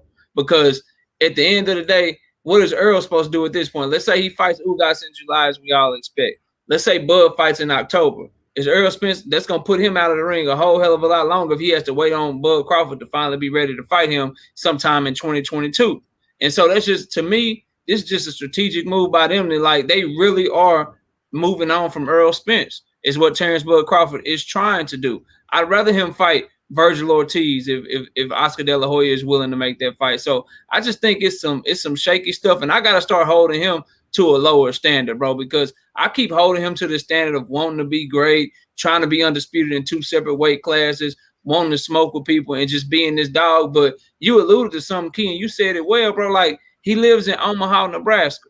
Maybe he's just comfortable, bro. Maybe he's cool getting his guarantee, fighting people that, you know, don't have a shot against him or fighting lesser competition, and he's done with his whole legacy. Maybe he's happy being undisputed at 140 pounds and already basically walking into the Hall of Fame no matter what happens with the rest of his career. So it's just his actions, regardless of what he say, regardless of what his fans say, his fanboys, his actions is showing that he ain't really trying to chase greatness like that, bro. And I hate to say that about him, but that's just what it is, bro. He just coming off complacent to me, and I don't like that shit. It rubs me the wrong way, because if you really want that smoke, like your fans say you want, oh, he just talking, he just mad because Earl, like, they say all of that bullshit, but then you put yourself to where you willing to not be in the ring for a whole year and then fight the winner of a fight coming up from 140 pounds instead of taking on somebody to keep yourself sharp around the same time that your adversary is taking on somebody to keep himself sharp, and then y'all unify at the end of the year. Like, the shit is just, it's looking very, very shaky to me for Terence Bud Crawford. And in terms of him leaving Top Rank, bro, I don't think he's gonna leave. I really don't think he's gonna leave, because I think he's comfortable. I think he's cool with $4 million a fight, and then you'll take all the bullets, Bob Arum, you'll blame everybody else. I can make this easy money. I'm gonna go ahead and do that. The only way he leave Top Rank is if Bob Arum get tired of his ass and be like, man, look, I ain't making no money off you. You ain't taking none of the fights that I'm trying to bring you to make money. You can go ahead and do what you want to do after this. And then that's going to let us know that, damn, bro, he really didn't want to fight. Like, they really was trying to get him in there with Keith Thurman. They really was trying to negotiate with Sean Porter. They bought, you know, XYZ to the table, and he won't sign shit. He won't fight shit. And that's going to tell us everything that we need to know, bro. And this is telling, him trying to wait till September or October or some shit. That's very, very telling. Like, you willing to put your shit on hold for 2 people that ain't even never fought in your weight division when you got other people right in front of you that's established at 147, that's got shit shaking at 147. You got those people, you'll pass up on them, and you don't want to fight them. You too good for them. They beneath you. But people that ain't never fought in your division, that you don't even know can hold the candle in your division. Like, let's not get it twisted. The winner, Jose Ramirez and Josh Taylor, cool, bro. Kudos to you. You undisputed. You moving up to 147. But are we sure that winner of those 2 guys, are we sure that they going to do well at 147? Can they hang with a Sean Porter? Can they hang with somebody like Keith Thurman? Can they hang with somebody like Danny Garcia if he's on this shit? Like, we don't know that shit. We can't say that shit about them. So for you to be willing to take on that shit, they less proven than anybody that we got for you to fight or that we want to see you fight. So when I look at how he moving, bro, and the decisions that his team are making, they making it with his blessing, bro. They not making it and he going against the shit. Like, he Bomac and Bob Arum, if Terence Crawford didn't want this shit, bro, they wouldn't be doing this shit. And that's how I'm choosing to start looking at it. Like, I ain't blaming nobody else, bro. This is on Terence Bud Crawford, bro. If he don't fight until September, October, I think the chances of getting an undisputed 147-pound champion, it just goes down even more, bro, because I was hoping and I was under the impression, okay, Errol Spence about to fight this summer. Terence Crawford about to fight this summer. We about to get shit shaking at the end of the year. But with their schedules thrown off like this, bro, it's kind of shaking. I don't know if we gonna get it, bro. And that's really all I got on the situation. It ain't going down. It ain't. I feel you, but I feel you. Knockout. It ain't going down. My man, Batman in the building in that super chat. He said, "I'm gonna get my 3.5 and keep fighting washed up bums." Hey, Batman said he comfortable. He like shit. I can go ahead and get this easy money. I ain't really got to worry about taking no damage and shit. You know, chunk that deuce and continue to keep doing that over and over. And I can, just go ahead and go to the Hall of Fame comfortable. I ain't got to take no punishment like that. I ain't got to take no L on my record. Hey, it looks like that when you really look at it in different perspective. It looks like that. That's you could look at it like that. What's good, money? Yeah, I was over eating this damn burger. I was trying to tell Knockout to go, but nigga had a mouthful of food. But look, bro. Now, I've been doing some little research. I've been putting two to two together, right? Bud made a quote that stuck out to me. He said, hey, my bad, money. And yeah, y'all hit the like button. When you in the building, smash on the like button. It don't cost nothing.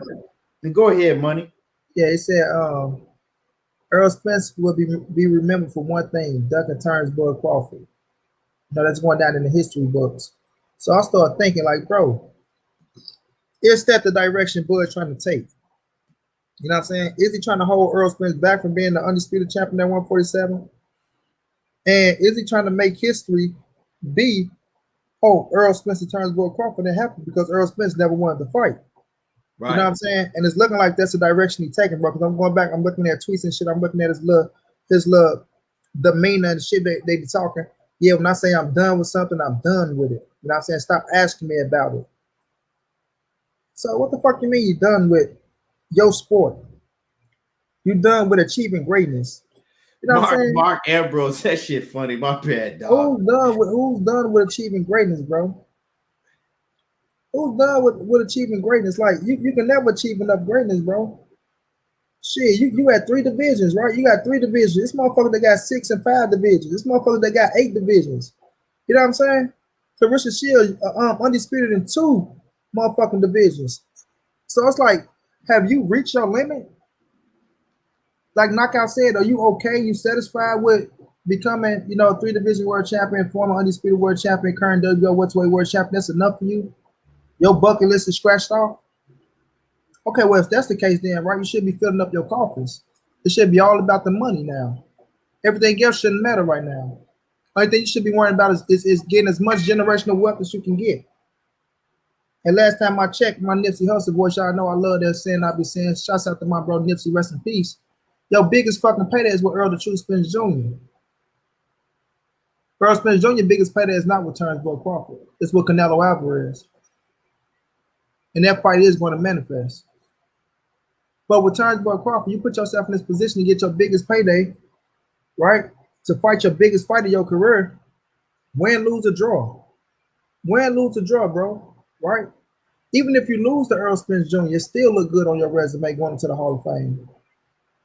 Because who knows what Earl Spence Jr. going to do in the rest of his career. You know what I'm saying? And you already set in stone. That's a fact. Nobody can deny that. But now people going to start questioning you, like Knockout said. Well, what do you really want to do with the rest of your career? Like Batman said, are you okay with your little 3.5 and, you get another Josecito Lopez or motherfucking Custio Clayton? You know what I'm saying?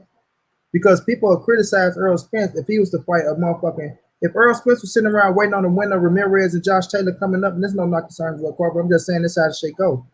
And he was waiting on the winner, though. Oh, man, look, he want to fight another little dude. He's fighting these little dudes coming up. He's not giving these dudes a chance to grow up the division. Why he want Josh Taylor Ramirez right after they just became the champ? They just came to 147. Oh, but it's always these people there. He don't want to fight them.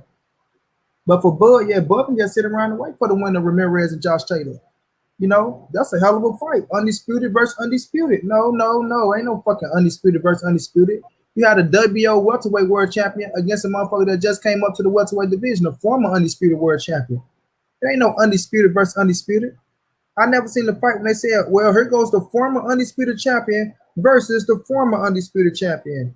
Nah, motherfucker, that don't work like that. You come up to a different weight class, and that's where you at. You got to make your fucking your bones in that weight class. You know what I mean? So at the end of the day, man, Bud got to start taking his career in his own hands, bro. Which he's afraid to do. That's what it's looking like. He's afraid to do it, bro. He's afraid to take his career in his own hands and bet on himself. All the money he can make. But like you say, Key, is it the system that he's in that everything works fine? Is he too loyal to a fault to his all his coaches that he with, and he feel like, oh, it's gonna cut them out, cut him out, cut him out? Or is it gonna cut this manager out when you coming over here? He's doing this, he's doing that. You know what I'm saying? Or the manager's the ones that's smart enough to say, no, I'm not letting him go that way because he want to cut me out. You see what I'm saying? Like we're looking at the bigger picture here. Because we all can look on the outside in and see what the best move for Terence Crawford is. How come your manager saying it's not the best move for you? See what I'm saying? How come he's saying it's not the best move for you when we know it's the best move for you? I mean, everybody know the caliber of Terence Crawford fighter, his statue, him being with fucking Al Heyman, it's the best move for him. And I debate anybody who said that it's not. But your manager saying, no, fuck him, that's not the best move for him? Or is it not the best move for you? If we go keep it real. But see, money, it ain't the best move, right? If you really don't want to be where all the smoke is at. If you know what I'm saying? If you really deep down, but that's the best move. All the smoke, it ain't the best move to be over there. Yeah, that's the best move for Terence Crawford. More taking his ass to PBC. Big, all your big money fights stacked right there. Your way out the door is nothing but big paydays out the door. Nothing but big paydays out the door. You know what I'm saying? Or you want to go fight Ted Cheeseman. You know what I mean? Hey, Ted Cheeseman can go, dog. What you mean? That man, that's a mega fight. Him and Ted Cheeseman is a mega fight. What you talking about? You know what I'm saying?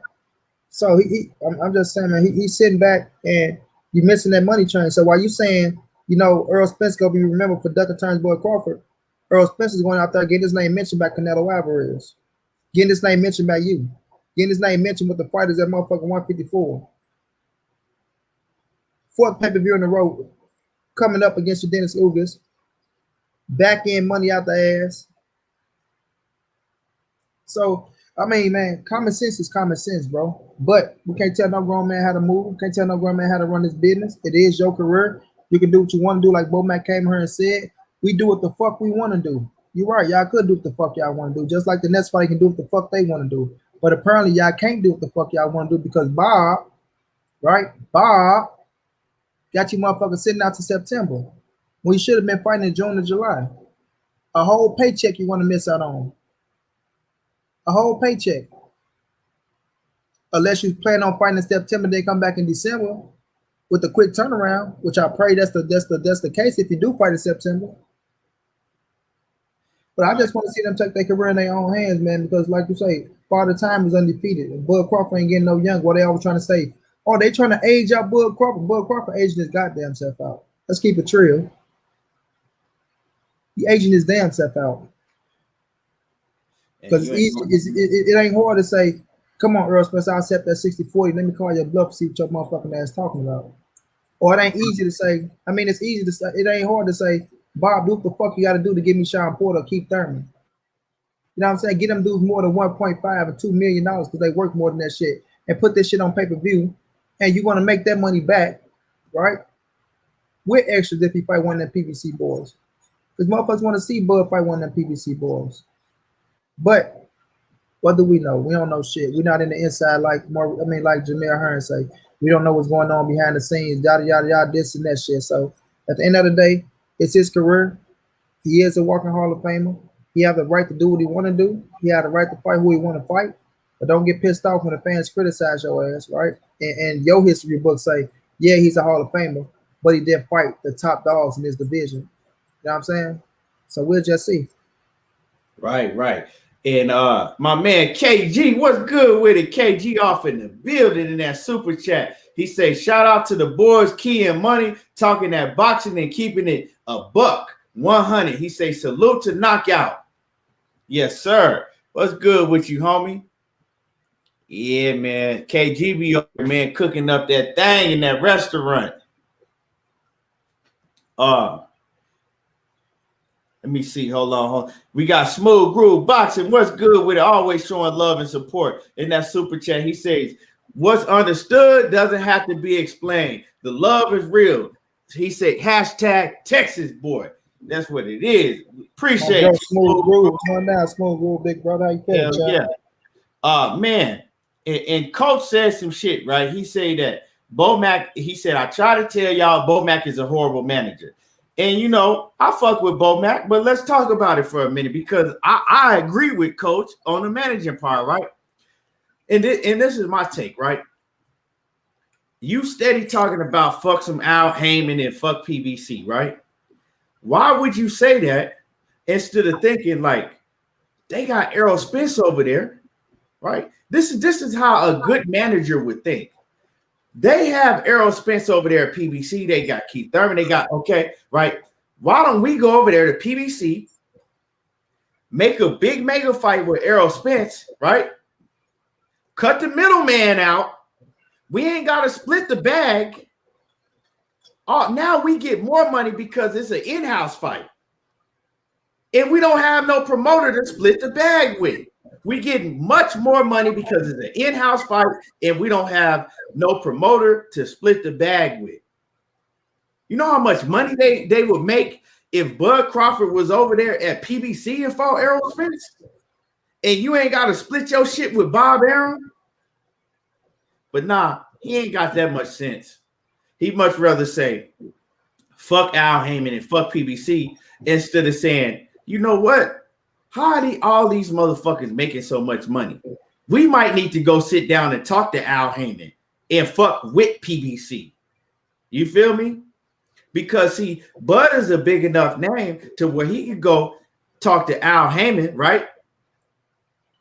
And they're gonna pull out the red carpet for him, right? He could tell them, look, I see how you have these fighters sitting on the shelf and they only fight like once a year. Let's put in a contract that I get at least 3 fights a year. I'm pretty sure that they'll be more than happy to work with Bud, right? They'll probably, if Bud went over there to PBC, right? They'll probably say, Bud, first we're going to get you one big fight. You could choose Keith Thurman, Sean Porter, or whatever the fuck else. You know what I'm saying? We're going to get you one big fight, and then we're going to make the Terence Crawford and Errol Spence fight, right? We want you to fight one fight in between against one of these guys, and then we want you to make the big mega fight with Errol Spence. All you got to do is pay me my motherfucking 5%. Other than that, you get all the bread. You ain't got to split it with no promoter. But, you know, don't look like they got that much sense, you know what I'm saying? So, you know, Bo Mack is on some fuck PBC shit. Or maybe Bo Mack don't want Terence Crawford to sit down with Al Heyman himself. Them books ain't gonna look right. And teach Terence Crawford the ins of the outs and the outs of the ends of the game. Because you know that's what Al Heyman is for the fighters. Al Heyman don't have no agenda. Al Heyman gonna, you know, teach the fighters what they need to know, what they really should be getting. Maybe Bo Mack don't want that. You know? Don King and Terence Crawford ass right now. Okay, knockout. Okay, knockout for sure. But yeah, maybe you know what I'm saying? Maybe you don't really want that, dog, because I don't know, something ain't looking right. Why would you say out of everybody, say fuck PBC and fuck Al Heyman? Why would you say that shit out of everybody you could have said that about? You chose them.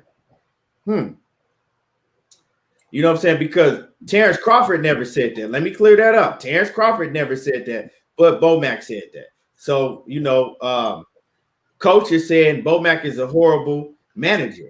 Now Bo Mack a hell of a trainer now. Don't get it twisted. Bo Mack a hell of a trainer, but as far as a manager, I don't know. You know, I don't know about that. You know, because a lot of people want to run and talk about Bo Mack getting way more than Errol Spence. Pull up, what they say, pull up Pull up four. He get way more. Pull up their network. Put up man. He all right. If you think that shit, okay. You think that that Terence Crawford is getting way more than Errol Spence with that $4 million to fight? Okay, yeah, all right. And you remember, right in the beginning, it was and Terence Crawford. He gonna be fighting 4 times a year. He get man. They got that motherfucking deal, and that 4 times a year shit went out the door real quick. Errol Spence just went trying to bid on the horse that was $1 million. So y'all think that motherfucker just right? You know what I'm saying?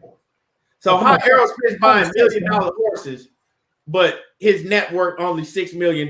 Like y'all claim, right? Y'all claim $500,000 $6 million, but he can go drop $1 million on the horse. If that ain't fucking ignorant, what is? $500,000 cars. This motherfucker. You know what I'm saying? X amount of $500,000, $800,000, jewelry on, but he only worth $6 million. Mm-hmm. Y'all motherfuckers is retarded in the head. Y'all sick. Okay. Batman said, nah. He said because Bomac got his own deal with Top Rank. Mm-hmm. Yeah, because all his fighters are over there at Top Rank. That explains it all. Mm-hmm. Hey, you hit the nail on the head, John. Batman. You hit the nail on the head, Batman. That explains it all. Bomac. He said Bomac got his own deal with Top Rank, so he really don't want Bud to leave Top Rank because he got his all his fighters over there. That explains it all. Hey, it's a one-stop shop. It's a one-stop shop right here.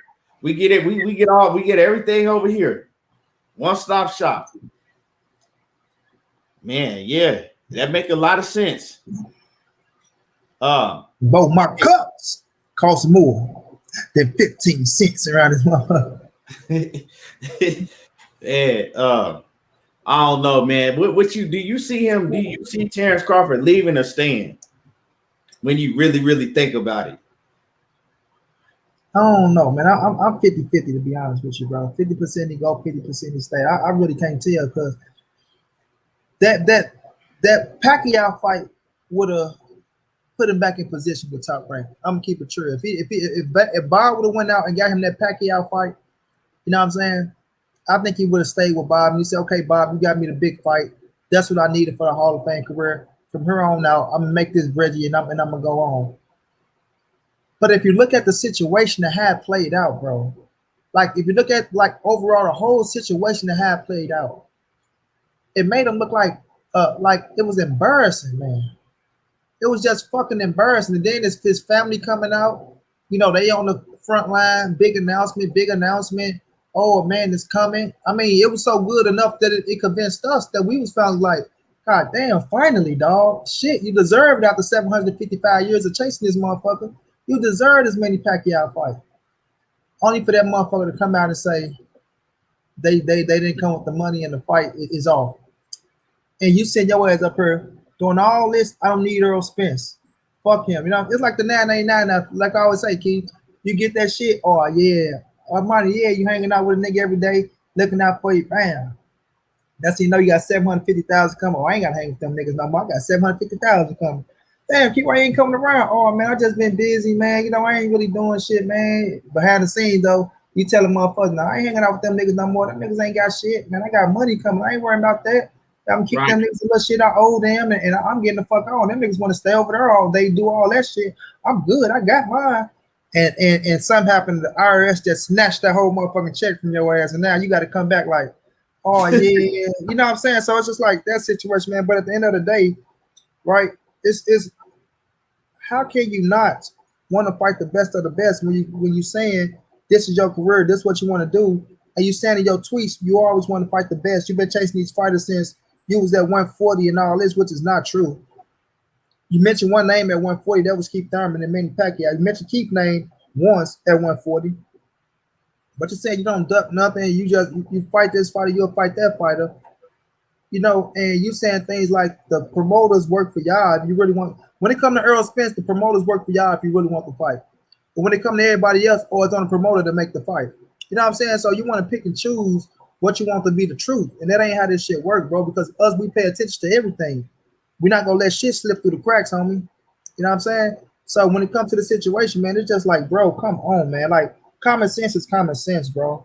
Like, for real, common sense is common sense. Like, this shit ain't even rocket science. It's easy to make this shit happen. I ain't gonna say it's easy to make it happen and put it together, but when you're in a position to lead and you're in a position to take your career in your own hand, but not only that, you saying motherfucker, you saying big dogs, dog. You saying the motherfucker who made the most money in boxing history, dog. Tell you to leave this man. Tell you to leave. You got Mikey Garcia telling you to leave, right? Oscar De La Hoya. You got all these motherfucking these examples to show you when you get to that level. To that level. I'm not saying Bob is bad for everybody because he's not. He know how to build, you know how to get you paid. You know what I'm saying? But once you get to that level and that stature, and you can't, and you saying that you can't go no further with this man. And this man, he's coming out, he's fucking what's the word? You know, talking shit about it. I'm just gonna say talking shit about you, throwing shots at you, saying this about, I mean, diminishing your name, making motherfuckers say, damn, look what Bob said about him, making motherfuckers think a certain way. And you talking about you can release me right now if that's the case.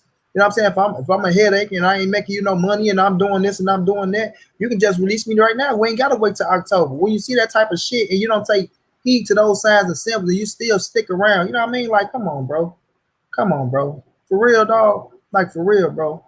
Who, like, Bud, to me, just to me, dog. He's good with helping out these young bulls, showing them love and things of that nature, but he's not a real leader to me. You know what I'm saying? He's not a real strong-minded individual leader. You understand what I'm saying? Because a real strong-minded individual leader, when you heard some shit like that from your promoter who you know you help get money, and you know that he's lying, as you say, you know that he's lying, he's going behind your back and he's saying this shit on national, I mean, for the people to see, put it out there in the world, oh man, it's over. That's it. It's over, bro. You know what I'm saying? Ain't no fucking loyalty in you. You ain't really got no faith in me talking like this. You know what I'm saying? Then you already held my career back, and I'm still sticking around this motherfucker. You know what I mean? And you just let this man do this shit. You know, so Bomac is the head over there. Bomac is the head. He's the head of the snake. Period. Bud is the body.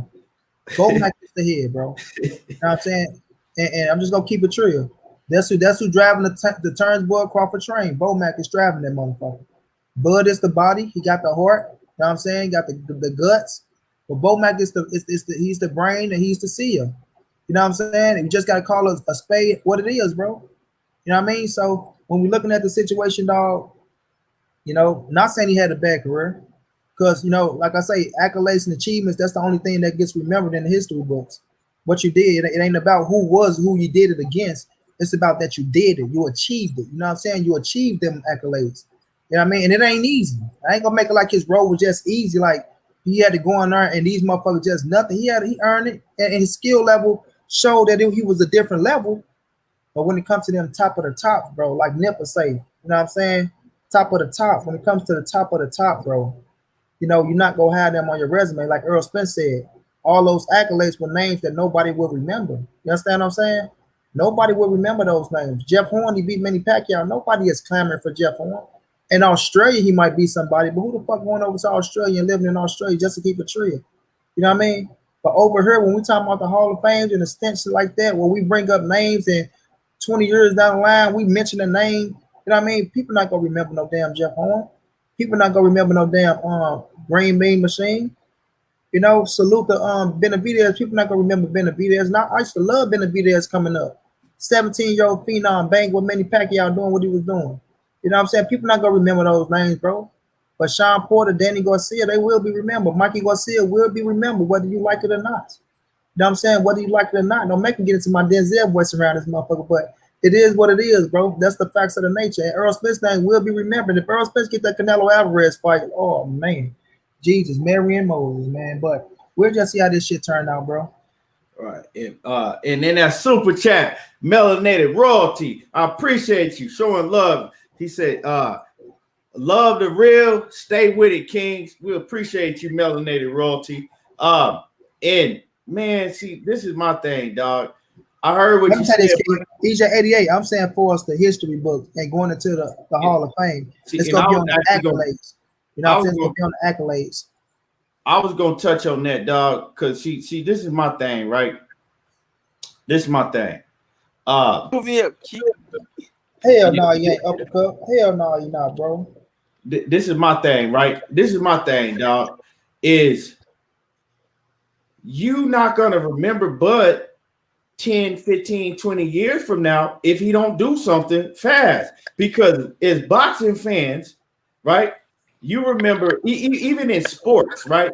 You remember Deion Sanders and Jordan and Kobe because they gave you them special moments. You feel me? They gave you those special moments that you remember. In boxing, it's about special fights. You know what I'm saying? We remember the legends because we could go and we could say, remember when such and such fought such and such? That's what we remember. And right? Keith, we don't even talk about who won, Keith. We just talk about the fight. Exactly. We don't talk about who won. We talk about the fights. You remember the fight. So that's what we remember in boxing. You know what I'm saying? I don't go and talk about fucking Holyfield because of his accolades, because the age he was when he won the cruiserweight title, and that he only had fucking 11 fights when he went and beat Muhammad Qawi in 1986, right? If that's all he did, I would never remember that shit. I would never be talking about that. I remember the fights that he had, the legendary great fights that he gave us. We remember Sugar Ray Leonard and Roy Jones and so on and so on. We remember these people for the great fights that they gave us, right? If we jump in a fucking hot tub time machine and travel 10, 15 years from now, and Bud Crawford's career ends right now with who he fought, we'll never remember that shit because them dudes that he fought, we don't know who the fuck they are 10, 15 years from now. We'll never remember them. Yes, y'all will, because his fans won't let y'all forget. Nah. His fans, and that's the thing. His fans are not gonna give a fuck about that shit. You know what I'm saying? Fans move on. Fans move to the next fucking fighter that they go up under. They give a fuck about it right now. That's the first thing they talk about. Oh man, a dude is go had 2 belts. That's right now. See, Batman, that's right now. 10, 15 years from now, them fans are not going to be talking about how many fucking belts Bud had and what he did at 140 and 130 pounds. Shit, they don't give a fuck about that shit. Fans move on just like everybody else does. And this is not no knock on Bud Crawford. All I'm saying at the end of the day, for him, fuck all them accolades, because ain't nobody pulling up what accolades fucking David Reed had. Yeah, most of y'all don't even fucking know who David Reed was or remember him, right? He was just an Olympic star. Yeah, exactly. You know that. I mean, I'm telling Batman, listen to what I'm saying. I'm saying but most people don't. Ain't nobody know who he is. Don't nobody, if you ain't no hardcore boxing fan. Exactly. So that's what I'm saying, right? Ain't nobody, okay, well, David Reed, nobody knows who he is. But he's an Olympic star. I know who he is. I'm saying you're not getting my point. No, I'm getting your point. I'm just okay, yeah. So what I'm saying at the end of the day, if Bud doesn't come up with some fucking star fights, some great fights against some great opponents that we can remember, we're gonna remember Keith Thurman and Sean Porter 50 years from now, because Keith Thurman and Sean Porter gave us great fights. They gave us great fights with each other. They gave us a great fight with each other. You know what I'm saying? And with other people, right? We can't say that about Bud. Nobody don't give a fuck about no Gamboa 10 years from now. Nobody gonna remember, Gamboa fought Bud Crawford. Nobody gonna remember that shit. You see what I'm saying? So Bud needs to make his next moves his best moves, because his time is running out. Legendary fights for people to remember him by. Accolades, or don't nobody remember accolades. You know what I'm saying? Don't look at all the accolades that fucking Mark Breland had. Look at all the accolades Mark Breland had. Ask the normal boxing fan what Mark Breland did in his career and what and they don't fucking know. They don't know. You feel what I'm saying? The gold medalist and a champion. That's it. Exactly, but that's an accolade. But we talking about the professionals, and he had a title. He won. You know what I'm saying? His professional career wasn't like his amateur career. Exactly, because he don't have that memorable name, that memorable fight that we can go talk about. Right? That's all I'm saying. Now, Uppercuts Boxing Nation in that super chat, always showing love. He says, if his fans not even buying his pay-per-views, now they dang sure won't be talking about him 10 to 15 years from now. Fans move on. Exactly, Uppercuts Boxing Nation. Fans move on, but hardcore fans don't move on, because once you talk shit about, oh, Bub was like that. He did this, he did that. Man, Bub for all bums his whole career. We talking about overall, right? We talking about overall, right? Overall, ain't nobody gonna remember him. He don't care, years. But he don't care. The first thing he gonna tell you, he a Hall of Famer. He's a Hall of Famer and he rich. That's the first thing he gonna tell you. Yeah, but you know, it is what it is, man. And salute to my man EJ88 in that super chat. He said, "Great show, fellas. Appreciate you, man. Always showing love and support." But yeah, man, that's all I'm saying is you have to have for you to really be remembered, right, and go down in the sport of boxing. It don't matter how great you are and how great you could have been or would have been or whatever. You have to have some memorable fights for boxing fans to be able to go and talk about. You can't name a fight with fucking Terence Crawford that you can go and you can fucking conversate about and talk about the moments in that fight. You don't have that fight with him. Hey, I'm gonna tell y'all his next move. If he don't get the fight, with Earl Spence, right? He's gonna move up to 54 and fight nobody right there and sign back with Bob Arum. They're gonna keep hyping him up until he go off into the sunset. They gonna try to find a way to give him that WBO bet.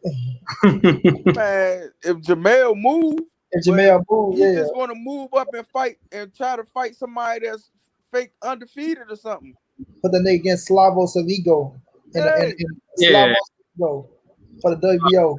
Man, watch what I tell you. He signed back with Bob Arum and them, and if he don't fight Earl Spence, he's gonna move to 54 and fight undefeated people you don't know. And the first thing they gonna say, he undefeated. Long as he got ESPN behind him, and got the casual fans thinking he's great. Who gives a fuck about hardcore fans? That's true. Casual fans not gonna give a fuck about him or remember him fucking 15 years. They gonna get him rich. Who cares about hardcore fans? We want to see what's best for boxing, and casual fans outweigh us. So if I could, Key, I want to make a point when y'all was talking about Bo Mac being a bad manager, because I was listening the whole time, bro. So here's the thing: as a manager or agent in the other sport, what's your job, bro? Your job is to get the most money possible for your athlete and to make them to where they a household name, get them endorsement deals, and get them all of that type of shit right there. So if you Bo Mac, you haven't done that to the best of your ability, bro. We can take all the stuff, and Batman made a great point. Bob Arum them paying them under the table to keep him at top rank. He got some money coming, all of that shit. Like, that's cool. But if you a manager, bro, and you're not getting your fighter or you're not getting your athlete as much money as they possibly can, then you a bad manager, bro. So if I tell you I got a fighter that people are gonna regard as number one pound for pound, if I tell you I got a fighter that people are gonna say, you know, that was undisputed in the weight class and is moving up. If I tell you I got a fighter that has a extremely fan-friendly style that knocks people out, that can switch stances, that has great offensive skills and versatility. If I tell you I got all of that shit, and you his manager, and he has to go from regular TV to pay-per-view back to regular TV, you ain't doing your job as a manager. If I tell you I got that same fighter and he ain't got no endorsement deals, ain't nobody trying to endorse him. Gatorade ain't calling, Everlast ain't calling, Nike ain't calling, Jordan ain't calling. Nobody's calling to endorse him outside of boxing. You ain't getting him no money outside of what he do in that ring. you a bad manager, bro. This is equivalent to somebody has a superstar in another sport, and they saying, look, LeBron James, we can't get you the max contract, but we was able to get them to pay you $20 million a year. We're gonna be like, yo, your agents suck, bro. Your manager is trash. As great as you are, if you couldn't get a max contract, that's where we at with Terence Bud Crawford. How could you be considered by many to be pound for pound number one? At minimum, most people got him top 5. How can you have that, have all of these accolades, have all of this shit going for yourself, and you still can't get on pay-per-view? You still can't get no money outside of what you do in the ring, bro? That means your management is trash, bro. Furthermore, if you somebody's manager, let the LA Lakers come out and keep repping the LA Lakers in his hat right now. Let them come out and say some negative shit about LeBron James and watch what his agent Rich Paul do. Watch what his agent Rich Paul do. You gonna let Bob Arum, who is your fighter's promoter, come out and say all of that shit, and Bo Mac ain't go in? He ain't all the way just go in on Bob Arum and take up for his fighter, bro. That's another example of him being a bad manager, bro. So to tie it all up into both of y'all, bro, even the shit, like the shady shit that Batman is talking about that might be going on with Bo Mac and Bob Arum, yes, that will make you a bad manager. But if you just look from the outside looking in, the shit that we can actually see, how he handles Terence Crawford's career, the fact that he ain't getting him the money that he could be getting if he was with somebody better, and the fact that somebody can just shit on your fighter and you don't take up for him, those examples right there, the fans can see how bad of a manager he is, bro. Hey, but let me read this. Let me read this super chat real quick, Batman. EJ88 in that super chat again. He say it's a conflict of interest when your manager is signed to your promotional company. He says, but not the sharpest tool. He said, Bud is not the sharpest tool in the shed. Man, appreciate you, EJ. But listen to that's this. real. But listen to this though. See, a female more sharp in the turn. Bud with the business, bro. Right. Bud don't want all that shit y'all talking about. He's just trying to get paid his flat fee, safe fights, and get the fuck on out of boxing healthy. And then, and let me tell you this about Bomac. And this one thing somebody told me about boxing. Money, you got feedback. One thing somebody told me about boxing, who lasts the longest in boxing? Managers, promoters, and trainers. Longest Bomac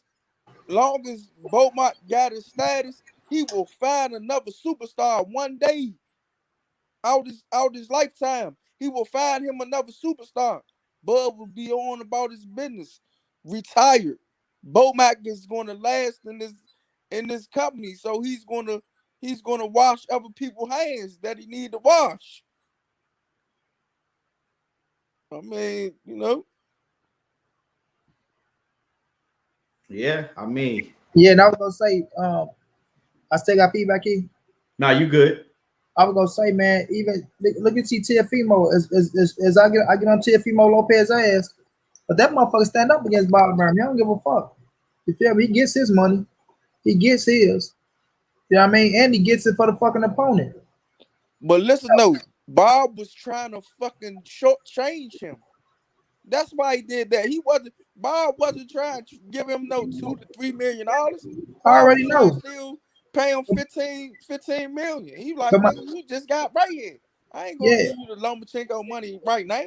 Nah, but my thing is, when Bob Arum say some shit about Teofimo, he shoots back at his ass. He don't sit up there and just, this and that. He don't just sit there and let Bob do him no any kind of way. And I respect that. You feel me? Because Terence Bud Crawford should have been doing that type of shit. He should have been doing that type of shit. Because he's not really getting no real money.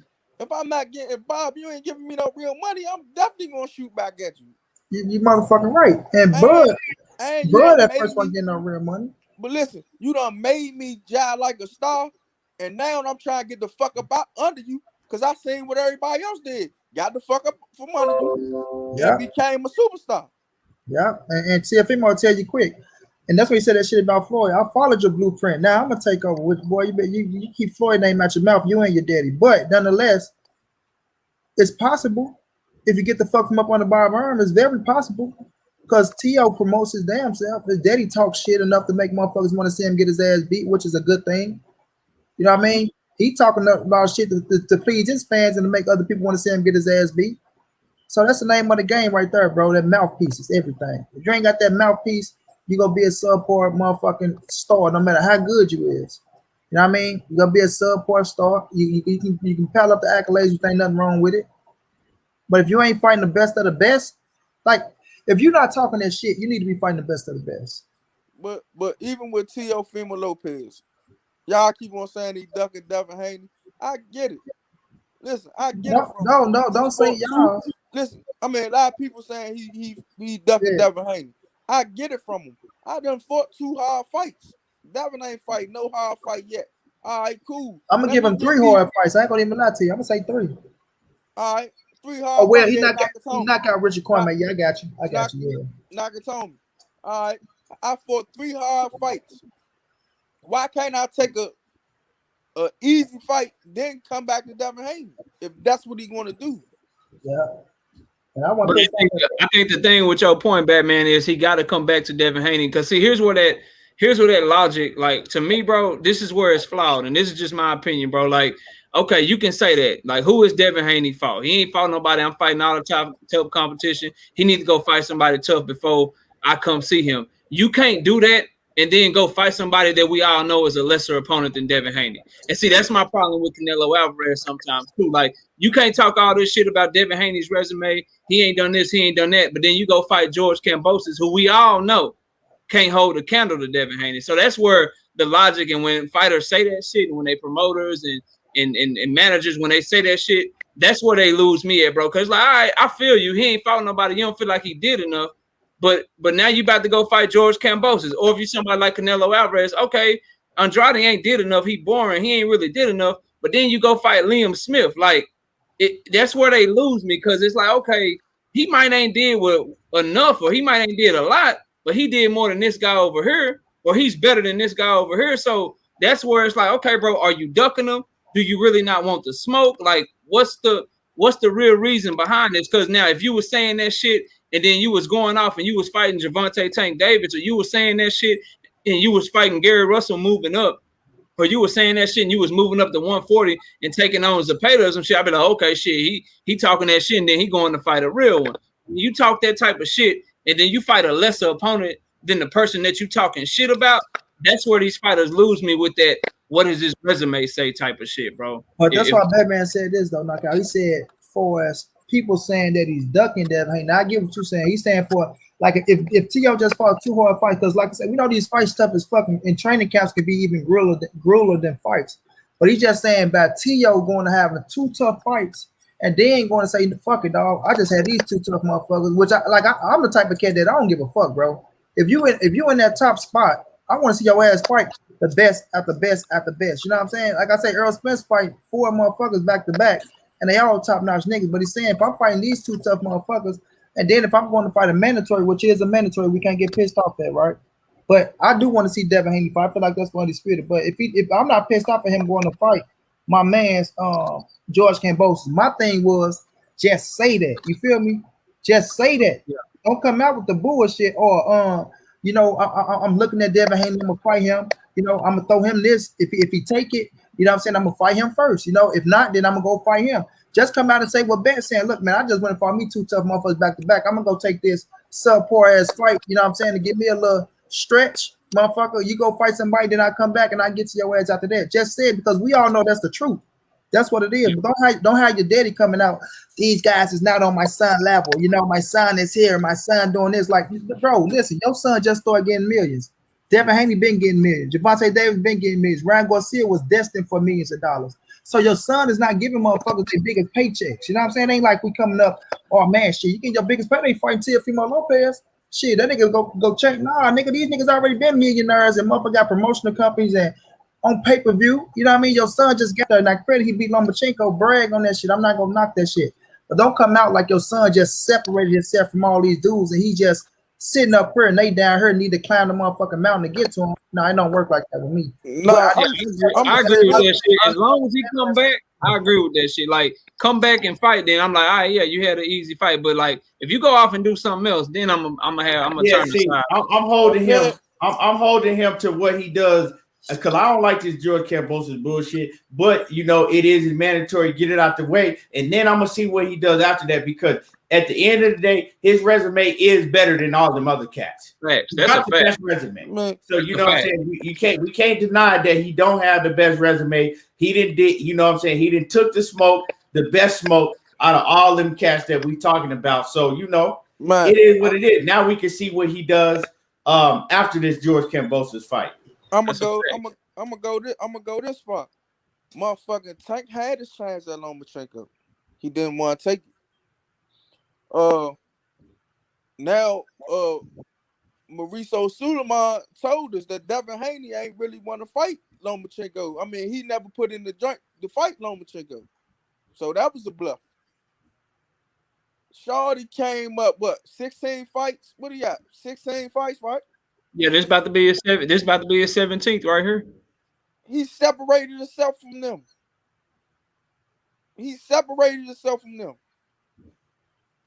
Yeah, because you gotta if you really look at it, ain't now one of them still fought nobody as good as Nakatani.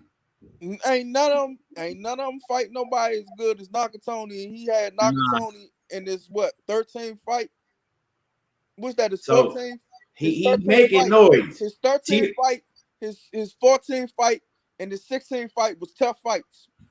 He bought the fight, and don't act like George Kambosos is straight garbage. Yeah, Coach say he a problem. Nigga, he a problem. I don't know about that one, but he ain't garbage. I ain't saying garbage. I look at some of his fights. He can fight. He's just ain't the top tier dudes niggas want to see Shorty fight. But like I said, he's been giving us from day one. He's been giving us what we wanted. He give us better than anybody else that we talking about. And we talking about obviously Tank Davis. We're talking about Devin Haney, and we're talking about Ryan Garcia. When he gone, that's a whole nother thing. But of them young guns, Teofimo Lopez is moving the most solid, bro, and that's making the most noise. He really is, and you know, with not being biased, because I keep it 100 straight down. He making the most noise out of all of them by a long shot. Who make the most noise? Teofimo. Teofimo make more noise than Tank. No, Teofimo making more noise than Tank. He's just not a super. See, Teofimo ain't making more noise than Tank. No, can you? I'm not trying to argue. He's fighting better competition than Tank. I'm not trying to argue. He got one name that's better than Tank. That's Lomachenko. What? I said he is fighting better competition. He got one name on his resume that's better than Tank resume. That's Lomachenko. His competition, all his competition is better than Tank competition. Richard Cormier and Nakatani, right? Tank can blow their ass up. It's better than Tank. We're not talking about Tank Davis. It's competition. Now, a different thing. Okay. I know y'all saying the competition, but when I look at it, like I say, the one Tank got to prove to me that he can beat is Lomachenko. Richard Cormier and Nakatani. Tank will knock him out. Tank will knock Nakatani out. Who say Tank can knock Nakatani out? Nakatani a good fighter. Tank will knock Nakatani out. I mean, I ain't see it. I mean, you know, I don't see it because he don't even know. That's a great style of Tank, though. That's a great style. Tank will give him that work, bro. He's gonna give him the work.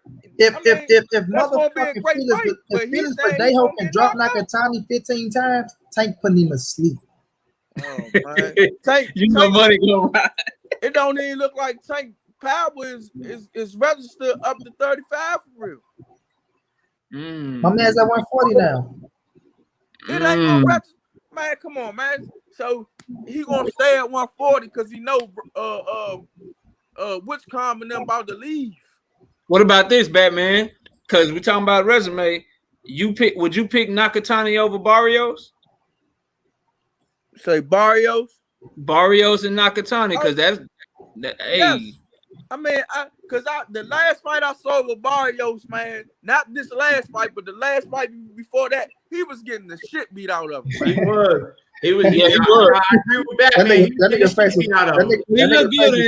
looked good in his last fight against the Cowboy dude. I forget the Cowboy dude name. The dude with the Cowboy. The average dude. Yeah, Ryan Carter. He was good against him. He was getting the shit whooped out of him. He just clipped him. He was getting outboxed. He just happened to hit the dude with a body shot and clipped him on his chin and hurt him. I call that mental fortitude. Man. What I will say though, Batman, real talk, bro. Like Tank has been more disciplined. And that 135 fight against Gamboa, we all know he had issues with the weight. He wasn't a discipline. So I want to see how he looks at 140 because it's way easier to make that weight. He could be even stronger at 140, bro. And he, like, even before camp started, like, he was sparring the kid, Brian Norman Jr. Like, he been in the gym, bro. He been in the gym. So he might, if he goes in there and he puts on a great performance, bro, then we gotta check on that, bro. If Cope, what's his name? Cobra. If Cobra go in there and stop the shit out of style on Gamboa and knock him the fuck out clean. So what the fuck it mean about Devin? Are you talking about little B-Hop, little prime time Chris Colbert? Yeah. I mean, shit, it's gonna be. I give him credit for it, but what I would say, bro, like it's kind of late to me because you got Tank that knocked him out. Devin Haney gave him a boxing lesson, and now here come Chris Colbert. Like he better do that, bro. To me, like he better do that. If he don't style on him, I got questions. That's what I be saying, man. Devin Haney supposed to did that, but now, when Devin Haney gets somebody in there that's gonna walk through that boxing shit, what he gonna do? We're gonna see. We're gonna see. I don't think we're gonna see with Linares because Linares is easy to knock out. You know, he won't be the one, but you're right. That's my question. The only question I have, Devin Haney, what you gonna do when somebody can walk through your punches, bro? But he does have the skills, but at the same time, bro, like Chris Colbert, like to your question, he better do that shit to me, bro. He better because Devin Haney I ain't gonna say better. Like I ain't gonna say bet. Like he ain't gotta knock him out. I think he gonna beat him. So I ain't gonna put the tag. No, just style on him. It need to be style on him because Chris Colbert ain't really knockout orders. He ain't really a knockout order. He do got pop though. He got some sneaky pop. Yeah, I agree with y'all. He ain't gotta knock him out, bro. I agree with that. But he got a style though. But Chris Colbert know how to sit down on his punches, and if he want to stop you, he know how to walk down and stop you. That's true too. I think he goes stop him though. I think he goes stop Gamboa. And let me say this. Why he picked Linares? Why he just ain't pick what's my man name that was number one for real? Fortuna? Yeah, Fortuna. Why he ain't picked Fortuna? This is what I'm saying. I don't know, bro. That's a big any question. Matthew Valentine in that super chat, he said, talk that Tank shit after this one. Hey, him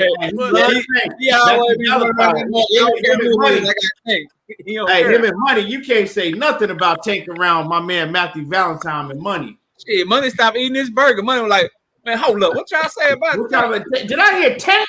Did I hear somebody say something about Tank? Hey, but man, look, man, even with the Tank shit, man, like I tell y'all, man, these niggas can box, but that don't mean they don't have bitch in their heart, dog. Cause you can fight. Listen, you might can fight. You got your confidence that you can beat mostly every person. But when a motherfucker see a motherfucker with special abilities, they be like, oh, he got Giles some special abilities like me. Now, can I go on there? Oh, man, see, that's when that shit start getting in their mind. Damn, man, he might. Oh, I probably can't. Man, should I go see? That's them. Nah, Fortuna, this last time, Fortuna didn't back out because I watched that whole shit on the Boxing Voice.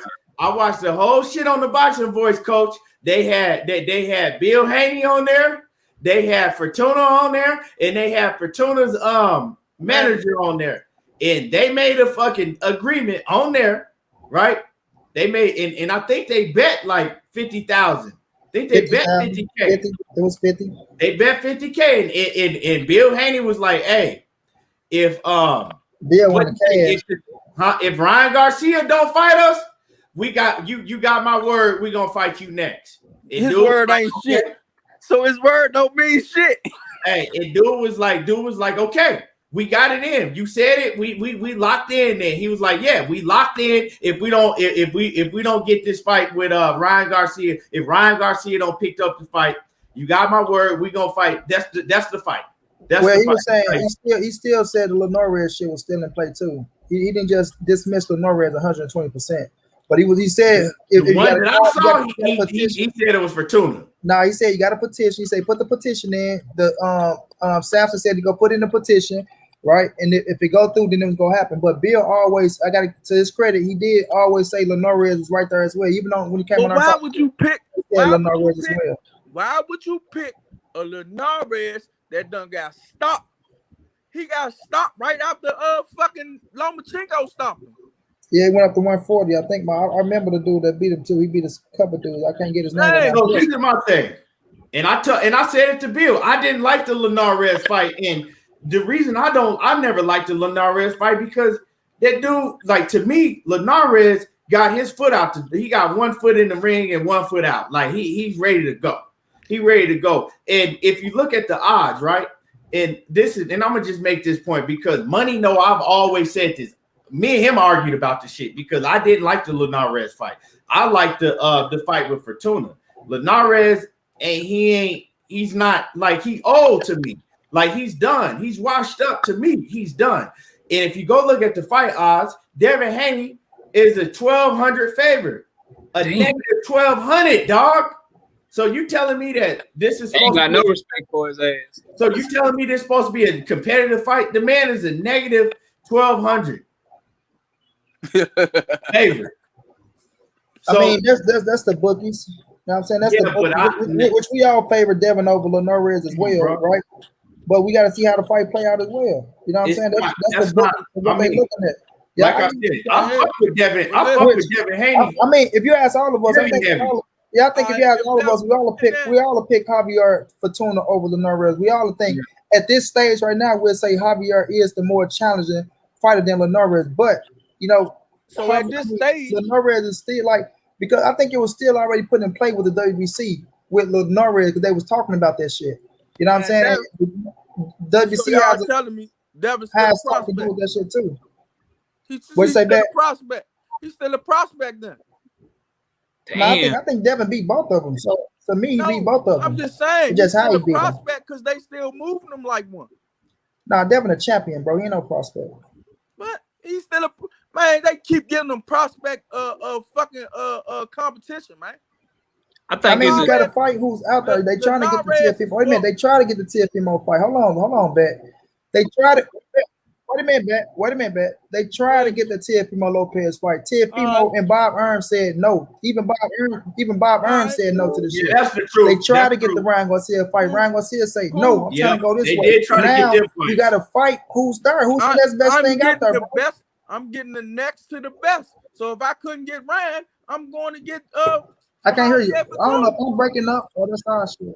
I can hear you. I can hear Batman. I say, and I can hear you too, man. If I can't get Ryan, I'm going to get the next. I'm going to get Javier Fortuna. I'm not going to Linares.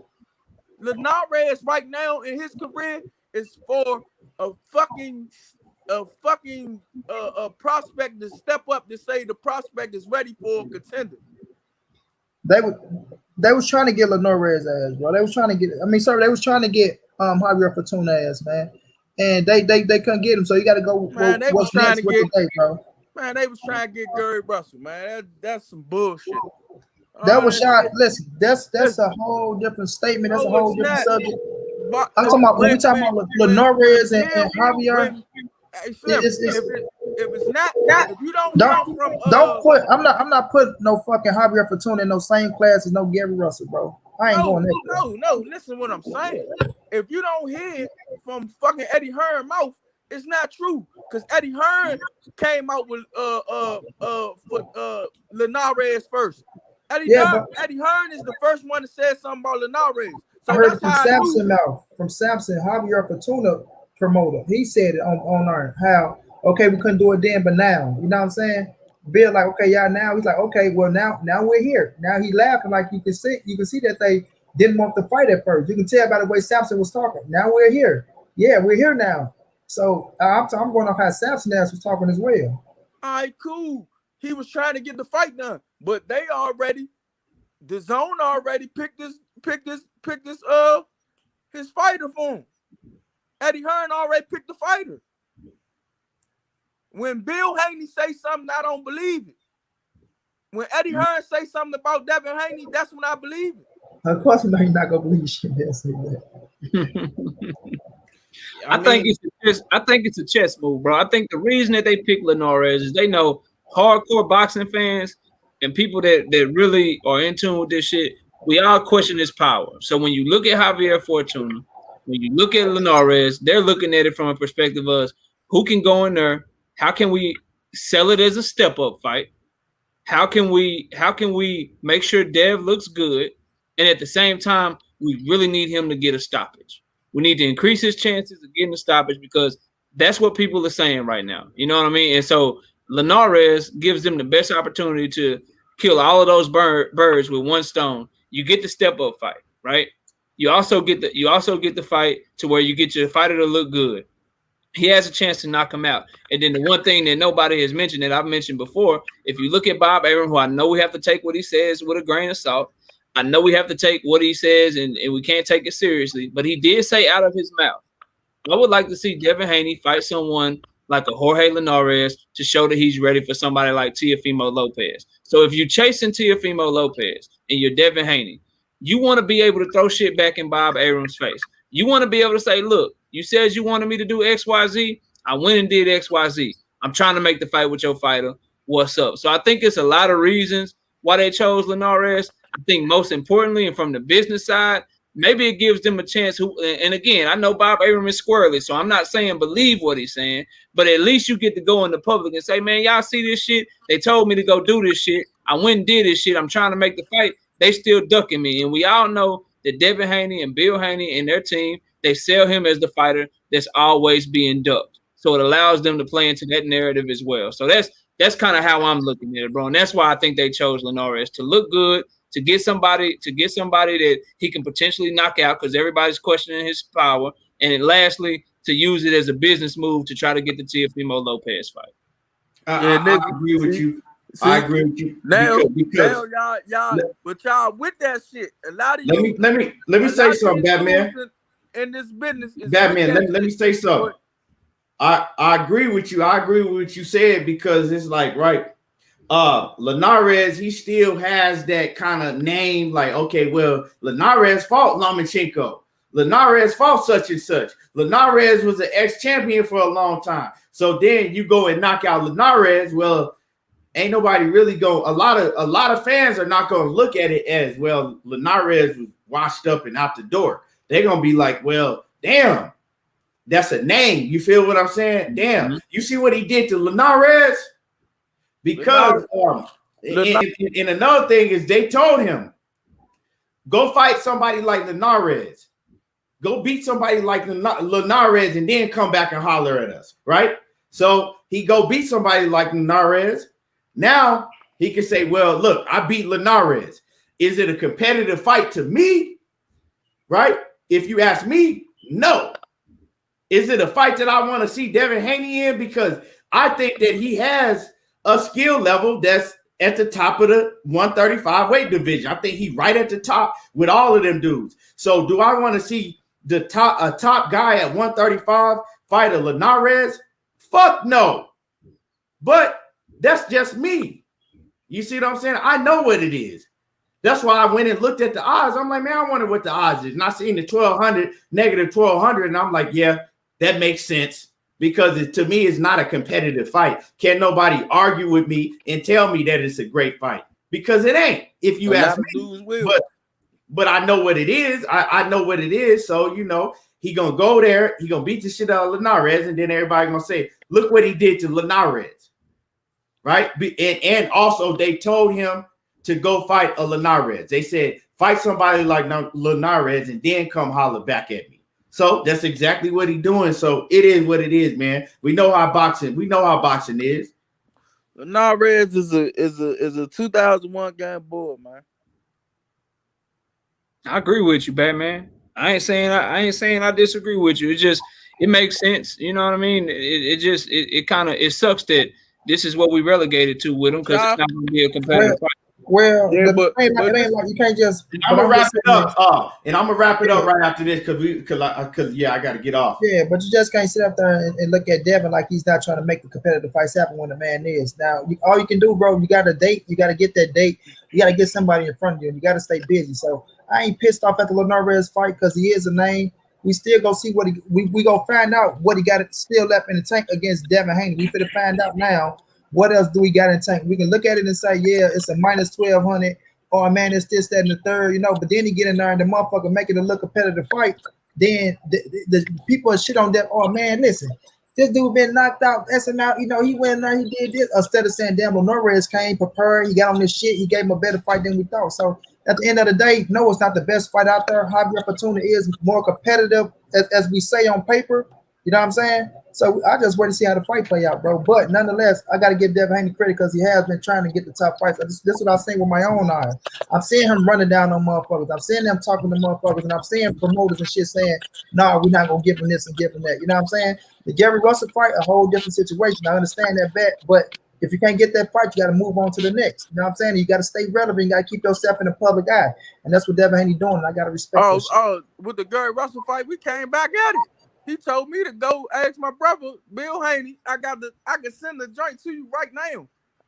On BFTV, he told me to go get what Gary Russell want and come back to me. I told him he want $2.2 million, but no, they couldn't get us to us. They gave it to Linares.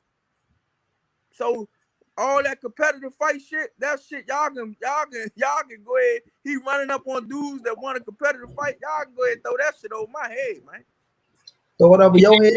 That shit on my head, man. I seen them run down on niggas. I seen them run down on niggas. I seen promoters change their tone when they talk about Devin Haney. So that's what I'm saying. What I seen bet. That's what I seen bet, and this what I see that. That's what I see bet. Down and I know a book called what's it, Bluff Wolf or Little Boy called Wolf. The boy that cried wolf, the little boy that cried wolf. Hey, I read that book when I was small. I don't see Devin Haney crying wolf though. But when it's time, I do, because when he say Lomachenko ducked him, he wanted that Lomachenko smoke. Can I? That ain't what Suleiman said. Suleiman said, Devin, you put in for this fighter. You ain't put in for Lomachenko. Yes. That was for the fight him next, bro, right?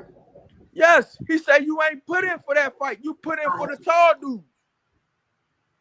You could have fought Lomachenko if you wouldn't have put in for the tall dude that fucked your arm up. Come on, man. Remember, go on Barbershop Conversations. Go back and look at it's on the receipt. Go back and look at it. He bust them out. He bust Bill out.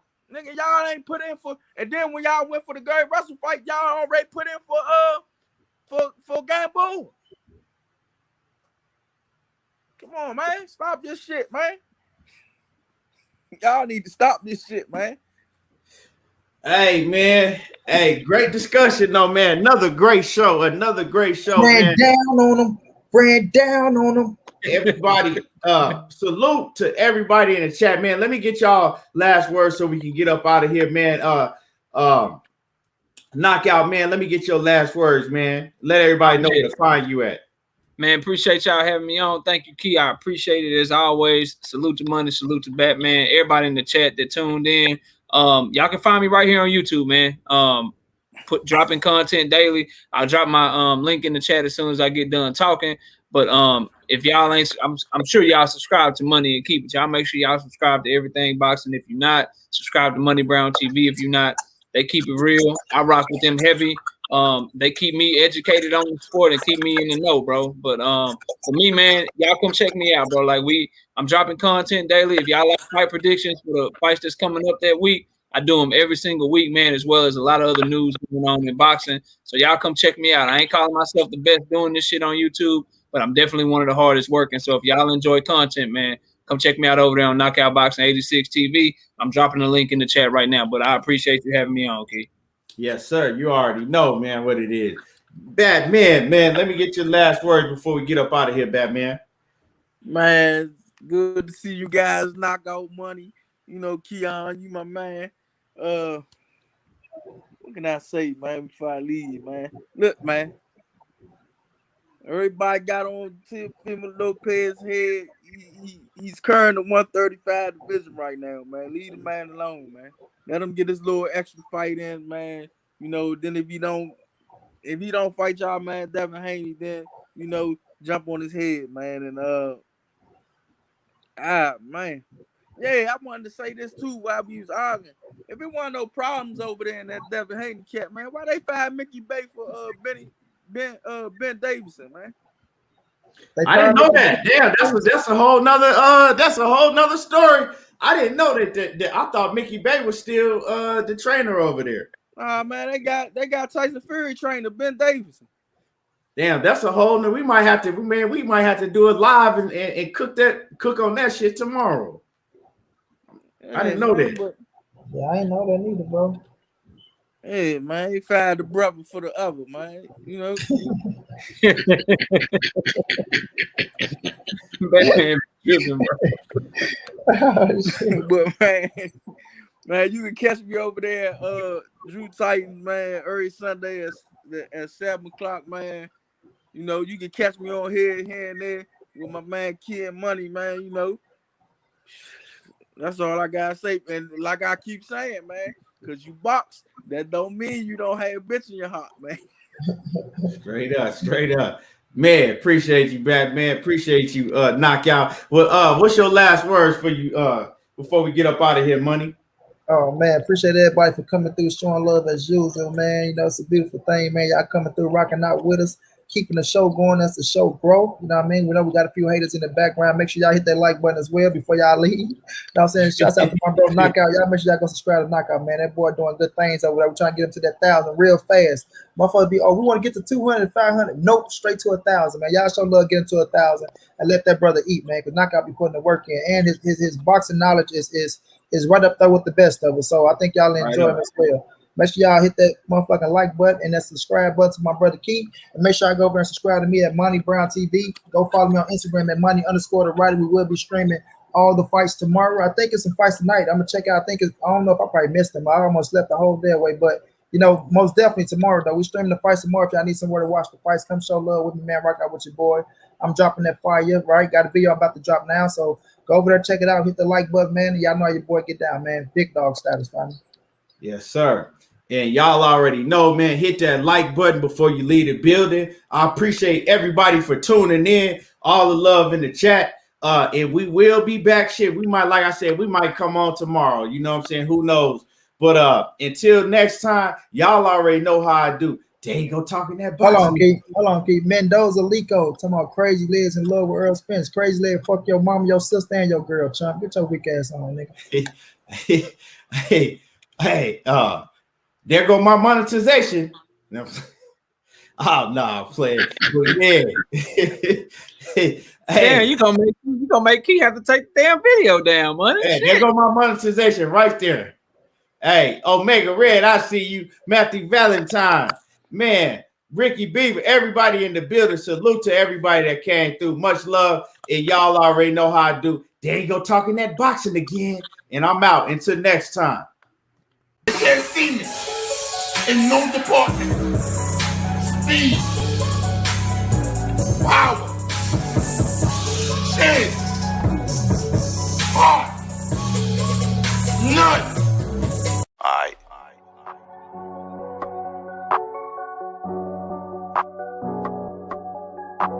Spitting big facts and I'm cooking again. There you go, talking that boxing again. Spitting big facts, cooking again. There you go, talking that boxing again. Spitting big facts and I'm cooking again. There you go, talking that boxing again. Spitting big facts, cooking again. There you go, talking that boxing again. Spitting big facts and I'm cooking again. There you go, talking that boxing again. Spitting big facts, cooking again. There you go, talking that boxing again. Spitting big facts and I'm cooking again. There you go, talking that boxing again. Spitting big facts and I'm cooking again. There you go, talking that boxing again. Spitting big facts, cooking again. There you go, talking that boxing again. Spitting big facts and I'm cooking again. There you go, talking that boxing again. Talking big big facts, I ain't tell no lies. Real talk like fight fan. Slap a troll with my right hand. Hit the like button, watch the replay. Want all the smoke like EJ. Fuck control what he say. I bomb a nigga like Wilder, boy. Spray the thing, make shower, boy. Tyson Fury, you a coward, boy. Box a nigga like ego. Make you bow your head, take one knee like Kell Brook and Tim Tebow. Since the time the lesson been black and eyes like Debo. Like Debo?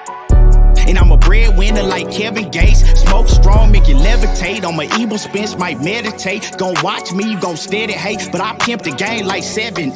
7-8. And I'm a big stepper like Money Brown. I don't mess around, I don't fuck around. But I fuck around, not wear my crown. Fuck around, not wear my crown. Spitting big facts and I'm cooking again. There you go talking that boxing again. Spitting big facts, cooking again. There you go talking that boxing again. Spitting big facts and I'm cooking again. There you go talking that boxing again. Spitting big facts, cooking again. There you go talking that boxing again. Spitting big facts and I'm cooking again. There you go talking that boxing again. Spitting big facts and I'm cooking again. There you go talking that boxing again. Spitting big facts, cooking again. There you go talking that boxing again. Spitting big facts and I'm cooking again. There you go talking that boxing again. Trio talk like fight fan. There you go talking that boxing again. This trio talk like fight fan. There you go talking that boxing again. Trio talk like fight